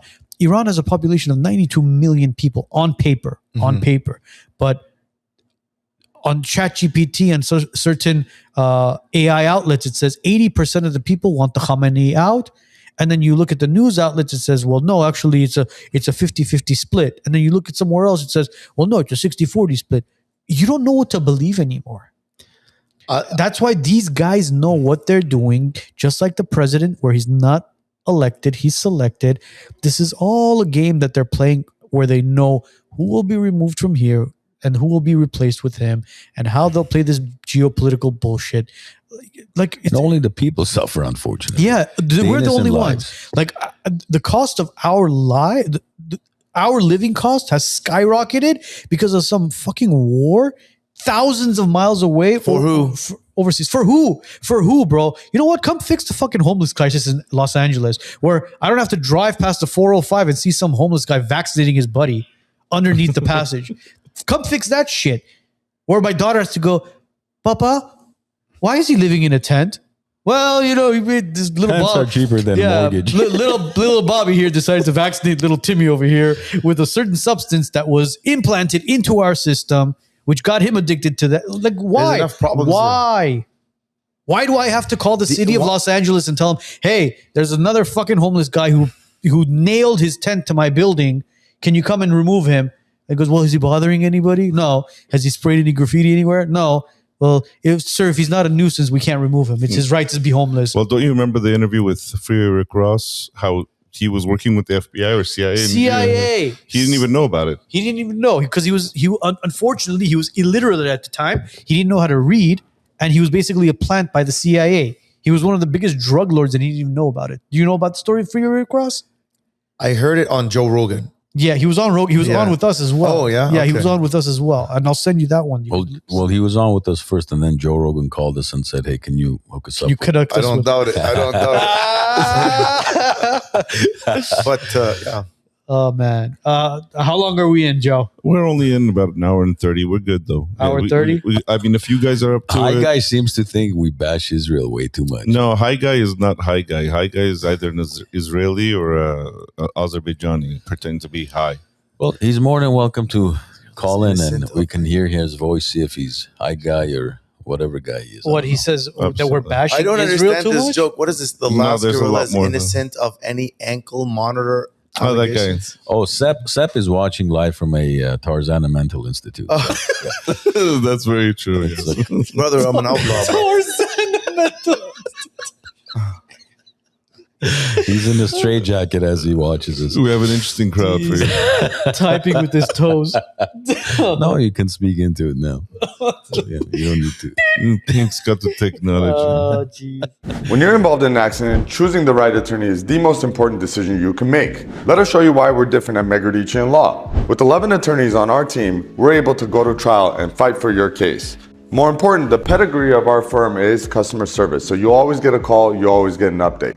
Lastly, we're results driven. We win. Let us show you how. Call us at 818-530-1300 or bestcaraccidentattorney.com.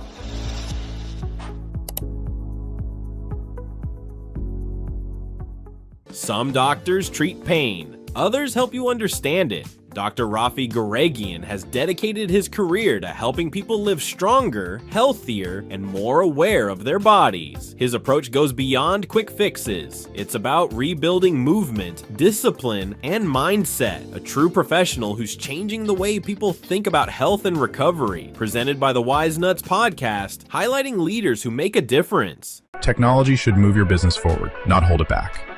At Titan Elite IT Services and Consulting, we make sure it does. Our clients don't wait days for help.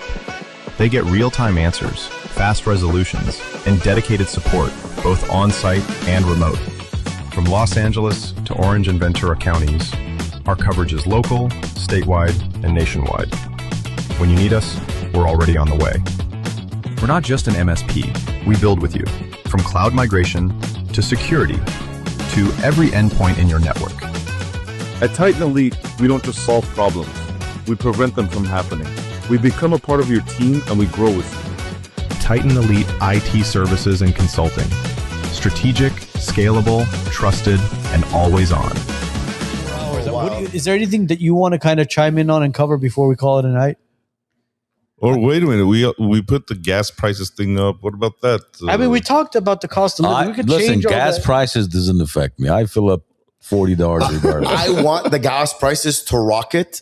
I want Americans to feel the reality What of war. are the gas prices in Florida right now? $3. No, it's not. Maybe $3.50. I can't remember. No, man. The other day, Tom was saying he filled it up. It was like $5.89 or something. I'm not in Miami. Maybe in Miami. What part of Florida are you in? I'm in Tampa. So Tampa's cheaper. I don't remember. Did you go to the? It was like $3.50. Saturday there was the RAF in Tampa, the wrestling. Arman Sarukian was fighting. No, I was in Michigan. Okay. Dearborn. The Muslim takeover in Michigan. But I just really want Americans to feel some pressure. How much more pressure are we supposed to feel? No, because they don't. What are you talking about, bro? It's a blessing that we're between these two oceans. Come move to LA. Come move to LA for like. But it's like they don't feel the reality of war. They don't feel the. No, they don't feel the reality of $7 war. an egg. We don't And feel the reality of war is felt just with gas prices, and it's like it's more financial, bro. It's not on gas prices. LA's cost of living is ridiculous, man. From our Costco runs to our just regular shopping sprees, bro. I know, but it's part of it, really like bad. to me, is almost insensitive. Like imagine like a Lebanese mother who just lost her daughter, and I'm gonna complain to her about gas prices. And then she's like, "Yeah, but I lost my daughter." But yeah, but I'm paying 50 cents Look, extra. look. I know, Apples and oranges. I know, but Hussein, I'm paying apples and 50% more. Hussein, Okay, stop being selfish. Hussein, I'm apples and talking about oranges. my gas prices. You know what I mean? Yeah, no, but that's apples and But oranges. no, it is completely two different. It is two different things. We're not. We need to. Yeah, I'm not. No one's being insensitive to what's going on. Nobody ever wants Yeah, that but it's anywhere, like- man. Look, we felt it on our skins during 9/11 when we were attacked.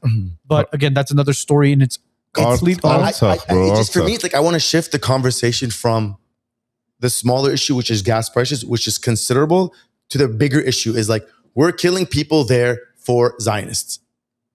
Like if people can focus on the bigger threat that America faces due to this Zionist takeover, yeah, we could So talk what's about your the solution? gas. Do you vote out these? We these, can talk on the gas. We can talk on it, but people then get sucked into these smaller issues and disregard the much greater issues. So do you and do you that's trust the always my voting concern system with the gas thing. Do you trust the voting system? No, here? there's no such thing. So as then what? So then what do you do? The voting system. Because what I believe in, these congressmen, these senators, these assembly members, a lot of them are paid for, right, by these certain lobbyist organizations. There's only one way things have ever gotten. I have to be careful with how I say this. There's only one way. This is live, remember. Man. Yeah, it is only one way anything ever changes. Don't say it, bro. And that's the way things are done. And if that's the only way things are ever change. I'm hoping it doesn't get there. I'm hoping because we're at a place where we have so much rights that people previous have a sacrifice for. All we have to do is say no. If that happens, it'll be the collapse of America. No, we could just say no. We don't need to do the other thing. But if people just simply go on the street and say, listen, we voted for you, Donald Trump, for not crazy things. Instead of lowering house prices, he said he's going to increase the housing pricing. Do you guys remember that statement? He made that like 2-3 months ago. How is he going to increase the housing? Because he wants people to make a return on their investment on their house. So he wants to raise the cost of housing. But then what about people trying to buy in? He literally said that. Oh, you can't do that. That's exactly what he said. But hold on. That's How exactly do what he you said. do that? He just wants to make the cost of houses more expensive. No, that's not how to increase their portfolio. He wants to protect their investment. That's literally what he's. I'm not saying he's right. But that's what he that's said. not how it works, though. But housing. The reason why I say, he is in real estate. that's what I do. But for that's a what living. he said. But you can't do. Look, the housing crisis right now, or the housing shortage that we have right now, was all done in 2020 because of COVID. Yeah, all this money that was pumped into the economy, and the interest rates dropped to the 2s, into the low 3s even. Everybody refinanced, everybody bought, everybody pulled a bunch of money out, HELOCs, and then all of a sudden in 2022, the interest rate went up to 7.5%, and then all of a sudden that first time home or that starter home that you bought, you're like, oh shit, bro, if I sell this, And if I go buy something else, even though I've built a shit ton of equity in it, my payment's going to be 3-4 times the amount. So what they did is they realized what was happening. They were like, shit, COVID is here. We thought the market's crashing. We're like, oh, there it is. It's happening, guys. Buckle up. Complete opposite happened. Now, with an artificial supply and demand, bro, we're not going to see anything anytime soon. But I'm not defending Trump. The cost of living, cost of living is what's going to cause possibly a decrease in prices because people can't afford it. No one can afford it. As you mentioned before, barbers and butchers could afford mechanics could buy a home, bro, and 2 cars and vacation once a year and 4 kids and no, how is that going to change it? I don't know. If they, let's say prices go down 20%, that doesn't change anything. It can't be 20%. It has to be more than that. It has to. The only way it's going to be 50% is if they build a couple million homes over the next 2 years, 3 years. Yeah, but that's the only way. Build homes. Look, Porter Ranch stopped building there, and then now they're in Santa Clarita. But then Santa Clarita, they started building there, and they're like, all right, you know what? But they're building it at the high price. That's the issue. So then exactly. So this is all. Look, it's all supply and demand. When people stop buying and more homes begin to sit on the market for a longer time, that's when the sellers will come to a reality and say, hey, listen, look, well, my house isn't selling for 1.5 million. Let me drop it down to 1.4. Nobody's buying at 1.4. If the federal government wrote a check to California for, I mean, not even $5 billion. Okay. How many homes can they build for $800,000? Do the math. Depends on how much a square foot costs. Well, again, it's a subsidy, right? So federal government's paying for it, which means the developers, the big developers out there, will be subsidized. So instead of 400, 500 a square feet, they can build it for $100, $200 a square feet, right? So if we take $5 billion, okay, 5. So we're not sending this overseas? That's after we send 15 billion overseas. Oh, okay, okay. So just wanted to make sure. So of the 20 billion, I think the viewers want to hear us like make fun of Jews again. That's over 6,000 homes you can build, right? Okay. Over 6,000 homes you can build at $800,000. It's not enough. Do the Jews own all the homes? I'm not talking about the country. I'm talking about California, specifically LA. You don't think that's going to make a difference?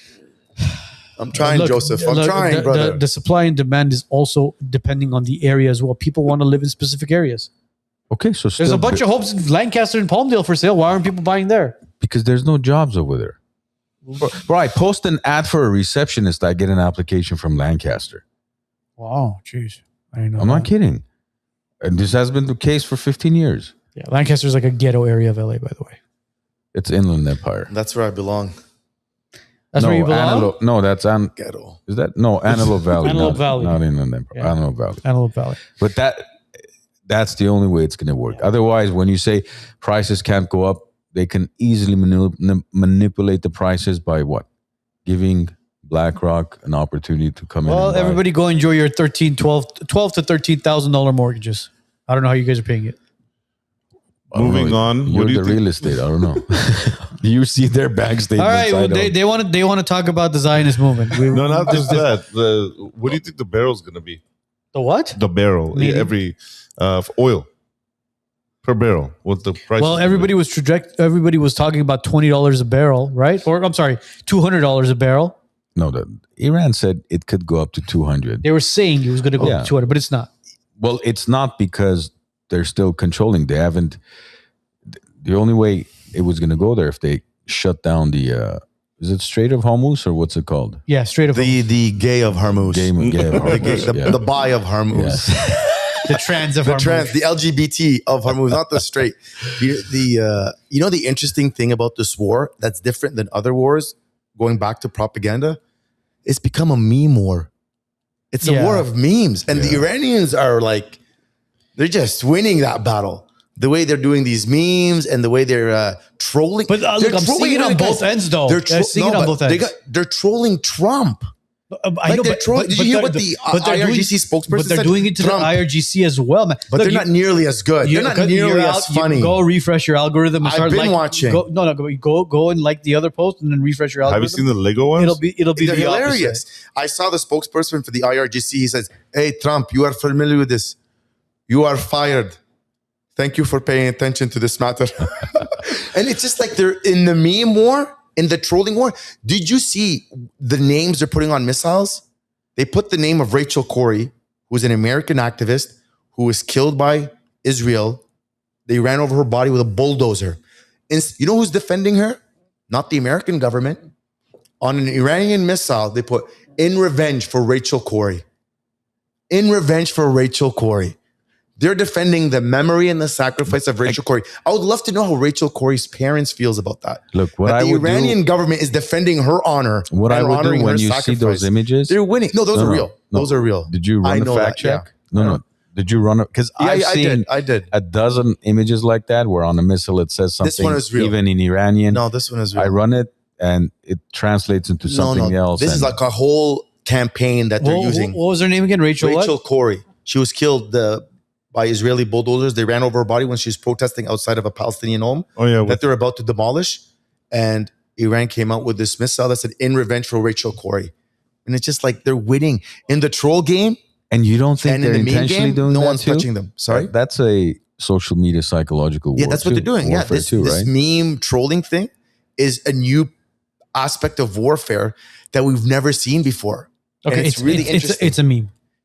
What's a meme? That No, it's not. It's not Maybe real. that's saying it, but I confirmed it. I can guarantee you. Multiple sources are saying that it's not real. It's fake. What is not real? That her name was never written on the missile. According to, I have sources that I can guarantee that's real. And regardless of that specific thing, but in general. What are you checking on? Gronk. No, my goodness, brother. Who writes Gronk? You want me to check on Gemini? I'm talking to people. I know people.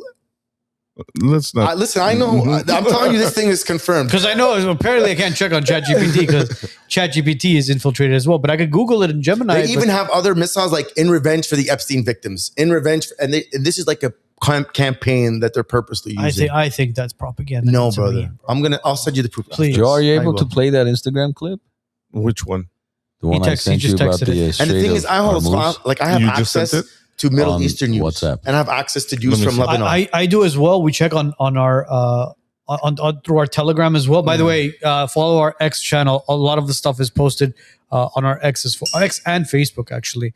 I News still can't and call it X, dude. I know, It just bro. It's sounds so weird. difficult. But we post stuff there, and it's non-biased. It's literally on. We speak on both ends as far as news that's being delivered from the grounds, basically on the grounds. So, but that missile stuff, I think that's propaganda. I'll show you the proof I would love after. to see it. I would love to see it. I think that sounds silly. It's no different than putting that shit on that missile and sending it over. I'll tell you why they did it. Because Israeli children would sign signatures when they were bombing Palestine and Lebanon. So what? They And took so- pictures of the missile prior to sending it off. Yes, before sending it off. Even the Israelis, that comedian you had, from Egypt, the doctor, the surgeon. Well, no, we haven't had him yet. Are you talking about? Sorry. Yeah. He's That surgeon. April. He's going to be. So he had Israeli missiles, like saying they would sign his name on it before they were sending him to Gaza. Bassem Youssef. Really? Yeah. So they would. So this started on this side, and then the other side just has way better trolls. Like no one's gonna. I mean, so I would love to see proof of that. Just because the Israelis ones are for sure confirmed, and so is the other ones, but they're all out there. Ask Bassem Youssef about it. Really? Yeah, 100%. When Bassem is on with us, we'll talk about that as well. I don't know why I find it hard to believe that they would put the time and effort to writing. Oh, they are because they all that understand shit. the culture war. They understand this is a culture war. So silly. They understand this is a war being had in the digital space. They understand this is a war being had online. That's why they're making this conscious cultural effort. That's where the change is going to be made. It's not going to be made by politicians that are part of the swamp. Yeah. It's not going to be made by lawyers. It's not going to be made by it's going to be made by a mass cultural conscious movement of people simply saying no. So based on what you've been seeing just on no. So based on That's what you've the been hope I seeing, have. based on what you've been seeing online and through different platforms as far as Telegram and WhatsApp and whatever, what do you truly believe is going to be happening? Do you think the IRGC and the Iranian regime will fall? My personal hope. No, don't be biased. I'm not being biased. Based on what you're Yeah, seeing, I'm not what being- do you think is really going to happen? From what I see online and from what I see on the news outlets and from what I see from reports and what the politicians are saying, it looks like Iran is winning this war. and it looks like they survived this. But does that mean that the Americans and the Israelis will decide to come again in a year and a half? My hope is, all I know is they're on the right side of history, and I hope they come on top of it for their sake, for the sake of the world, and for America's sake. But do you think the war is going to end and then restart again? Or do you think this is just happened before? It could happen again. And the one thing is, it's not them dying, this Epstein class. It's this Epstein regime. They're persistent. They're relentless. They keep going and going. And when they don't stop, look what they've been doing to Cuba for 60 years. And it looks like Cuba's finally going to fold. And understandably, they're a little island. And they're not getting oil from anyone anymore. They're not getting oil from Venezuela anymore. Venezuela folded. And so I hope Iran doesn't. I'm not going to come out. I'm not one of those types, oh, Iran's going to win no matter what, for sure, 100%. I'm not there. I, like you, I'm very skeptical of everything that I also hear. But just from what I do see, and for sure they're winning in the cultural war. Like when you have Nick Fuentes praying for the supreme leader, when you have Nick Fuentes praying for the martyrs, when you have Nick Fuentes saying, I'm praying for the Iranian military that's fighting for America, while America's fighting for Israel. Fuentes serious, bro. I mean, he's huge. He's guys. Yeah, but he's a troll, man. I mean, the guy's a white supremacist Nazi, when you have man. Tucker Carlson saying the things he's saying in support of Iran, when you have these mainstream... Well, Tucker Carlson is saying that let the people of Iran decide. That's what Tucker Carlson is saying. Nick Fuentes is a massive troll who's also a Nazi, very big... Tucker Carlson is talking about how we need to leave Iran. Leave Iran alone. Leave them alone. Let them dictate whatever they do. Candace Owens is saying the same thing. There's so many people. And there's nothing wrong with saying that. Exactly. There's nothing wrong. Let the people decide what they want to do. And again, this goes both ends, where the people in America are out in the streets in West Hollywood and Brentwood waving the Iranian flag saying, thank you, Donald Trump. Thank you, Netanyahu, for bombing Iran. It's like, bro, it's your fucking country, man. You so really, strange, a lot of people are okay with the country being bombed. So strange. In order for a regime change to happen. And at the same time, you see the opposite outside in other countries where they say, no, we want the Khamenei in power. So it's like, dude, you know what? Go handle your shit in your country. Just like the Armenian genocide march that happens here, right? I'm going to say this. I have to say this. Like I've mentioned, I think Iran is winning the war because the whole world is literally against them. The most powerful institutions, the most powerful governments, all the Gulf states, all their neighbors, all the American military bases, all the Zionists, all the Mossad, all the intelligence forces.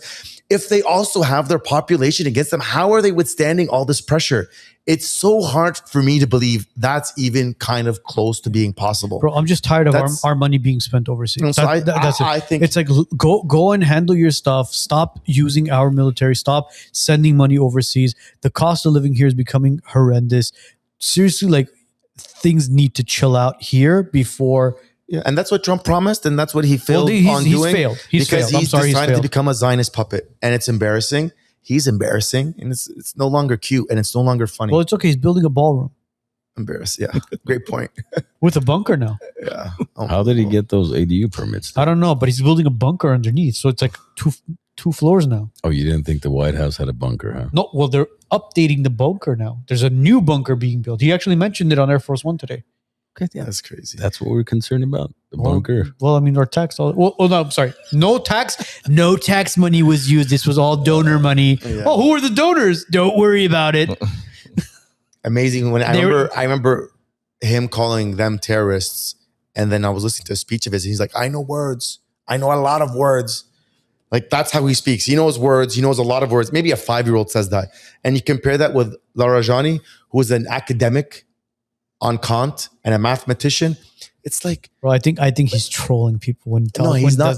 He's a smart man. No, I used to, he's a buffoon. He's a buffoon. That's all an act. He's very smart. No, man, it's not an act. There's a system behind him, bro, that uses him, that manipulates him for the cultural pull he has, but he's not. He is actually a doofus. I think that's to be open to that argument. That's a front. I used to be open to that idea, but seeing the way he behaves, the way he talks, the way he carries himself, he's just a tool by Mark Levine. Well, mind you, he's 80 years old as well. And by Ben Shapiro. How long have you followed Trump, though? Oh, as a cultural icon, forever. Okay. And as a politician since 2016. Do you ever remember him speaking this way back in the 80s or 90s or 2000s? It wasn't this animated, no. Exactly. It wasn't this animated. This is all of. I used to be open to the idea, but you know, when you get older, you get a little whatever. Bro, he's the biggest troll in the world. That's true, and even to that, and even he's losing in trolling. Listen, he's an iconic, huge cultural figure, but I think a lot of that. There's a hadith from Prophet Muhammad, and he says, "God." What's a hadith? Oh, like a teaching, a saying, a tradition from Prophet Muhammad, and I think he's like he symbolizes this perfectly, in which he says, "God gives wealth to fools, and at times to show the wise that this world is had with luck." He was born into money. He had a lot of luck on his side. And it's to teach wise people that this world is had with luck. And he had it with luck. Yeah, but he built an empire. He had $1 million back God knows when, and his dad is also a millionaire. He just didn't have to ruin it. That's it. That's all. And he did better than other millionaire but kids. He didn't. But he's not that smart. Look, people talk about all these companies. He's bankrupt. Look, I'm not here to protect Trump in any way. Trump 2016 is not the same Trump as 2024. But what he's accomplished in all these years with all these companies going bankrupt, but the guy's still a billionaire. He's still a billionaire. And you look, if you were a buffoon and you were a moron, if you were stupid, that money would be gone. He Just said, like majority of he said, I know words and I know a lot of words. Bro, come on, man. Go prior to 2016, go look at some of the interviews with Trump, whether he was on Oprah and he was on all these 60 Minutes and all these different interviews. Look at how he speaks then and look at how he speaks now. Yeah, age may have a factor in it, but when the cameras turn on, that's when he shines, bro. This is all a reality show for him as well. He's trolling everybody. To him, it is a show. I don't think he has any actual principles. He thinks he's a star and this whole world is his stage. That's the way he operates. I don't even think he knows what he's doing. That's why I don't think he's smart. To him, it's just fun. Well, he has his handlers as well. To him, it's fun. He literally said the Golan Heights, I had no idea what it was. Some advisor told him what it was. He's like, okay, yeah, give it to the Israelis. For him, it's just fun. It's a game. It's showmanship. He thinks he's on a reality TV show and he doesn't think past that. Well, that's all it is. The great thing about I don't think he's smart. I think he's just an entertaining person. Regardless of what it is, though, anybody that protects pedophiles or pedos, exactly, I don't respect. So. He's not smart. Yeah. Well, and if he's being manipulated by the Zayos to sell it his country, he's not that smart either. I truly do hope one day that this was all an act, and he turns around and he says, "Way gone." You never know, man. Pulls the rug and says, "Yeah, you know what? We can't here, double birds, right?" We have to look at the reality of what we're seeing. We can't keep thinking he's playing 5D chess. That's not responsible. That's not reasonable. I want to give you have to make the judgment based on the facts that you have, and I want to give myself a little bit of hope. That's what it is. There's no hope for him. You have to base it on what he's done in the last year, and that's what you. And even if I'm wrong, I'm right in my conclusion because I'm basing it on the facts of what I see. And that's all you have to go on. I'm not going to do what Charlie, in his heart, in his mind. No. I got to base it on what I see. And what I see, he's completely compromised. Those in his circles are completely compromised. And he's a complete pawn and a puppet to the Zionists. And he's sold out America. He sold out himself and the plan he had for this country for Zionists, for the Ellisons, for the Miriam Adelsons, for the Mark Levins, for the Ben Shapiros, and he's kicked out all the mega popular supporters that he had and his whole base that he had. He betrayed his movement in order to support the Zionists. That's just the reality of it is. And, I have to base my assessment on that. It's very clear. Bro, we got to have you back soon. Yeah, inshallah, I'd love to be back. How often do you come to LA? I might move here. So inshallah, maybe this summer. I know a great real estate agent. Yeah. He'll get you a $1 million home maybe, for 2.3. Maybe in August, September. Maybe I might consider moving Well, out. you have our info, obviously. It was a pleasure having you on. Yeah, man, it was a pleasure being here. Twice. Pleasure, man. Forgive me if I talk too long or I yelled. I feel like I yell a lot. We've never had a guest on twice. Same day, same week. I appreciate it. I feel honored. No, it was you guys are the best. Dude, it was a pleasure having you on. Truly, I mean, let me put it to you this way: if the conversation didn't go well the first time, you wouldn't be sitting there right now. I thought it's because I was hot. Somewhat. By the way, for anybody that's commenting, we never bring Jewish guests. Look, we invite them. They don't come Well, on. no, what do you mean? We got Ben Azule on. Okay, that was a long time ago. You know, the person said I deserve another cigar. I agree with that person. Thank you. But any of you guys have guest recommendations, Jewish? By all means, connect them to us. Yeah, absolutely. We'd love to. What's that rabbi's name? The Rabbi Shmuley? Oh my goodness. I've been trying to get a hold of Rabbi Shmuley for years now. Yeah, anybody. I would love to have Rabbi Shmuley on. Yeah. Just to sit down, even 30 minutes. You could walk out, Rabbi Shmuley. We know you're known for walking out of interviews and podcasts. But would you ever have Netanyahu on? Is he around? Or if he's around. Mark Levin would love to have you on. Same comparison. Zuckerberg. Anybody, bro. I mean, look, we're open to conversation. Sitting down, having an open conversation. That's all it is. They don't come. Yeah. But there's some great Jewish guys that are also like a part of this struggle on the right side, like Max Blumenthal, Aaron Mate from the Gray Zone. Glenn Greenwald's a personal hero of mine. Like, I admire him. He's Jewish. No, we want somebody that's going to completely disagree with us. But yeah, that's it. We always want to hear the other side of the story as well. And obviously to give the questions and find out, hey, okay, so what if this scenario happens? What if that scenario happens? This is why we like to play devil's advocate on both sides, just to kind of understand, okay, so what would happen if this scenario happens? What would happen if that scenario? When we question Reza Pahlavi as far as the transitional leader, everybody lost their shit. They're like, well, you guys are sold by the Azerbaijanis and the Turks are paying you guys. What the fuck are you guys talking about? Yeah. All we're doing is we're asking certain questions. You know, there's a great quote and it says, when all think alike, no one thinks at all. So you want to question your position in order to know that, yeah, I'm actually thinking and I'm processing these ideas. Because if everyone's thinking the same, that means we're all brainwashed into the same position. Yeah, exactly. There you go. Hussein, appreciate you, brother. It was a pleasure. It was a pleasure having you on. Well, I mean, I said it once in that other episode. I'm going to say it again. Should we have this as like a two-parter? Yeah, we can. I mean, we'll edit it. I mean, 4 hours? Do you think people would? No, not consistent, but different We could do a part 1, part 2, basically, at this point. So, okay. Well, this episode will be up and running tomorrow on Spotify, Apple Podcasts, and all major platforms. And then, well, no, it'll be running. The live one will continue to run, but... Well, that's what I'm saying. This episode will be up and running tomorrow, and then Wednesday we'll have the part 1 of this episode or the prequel running. So if you guys are interested in hearing what we spoke about prior to this live, Spotify, Apple Podcasts, Google Podcasts, iHeartRadio, all major platforms, subscribe and you guys will hear that one on Wednesday night at 8 p.m. Miércoles. Other than that, have a great week. Have a great weekend. We'll see you guys all next Monday.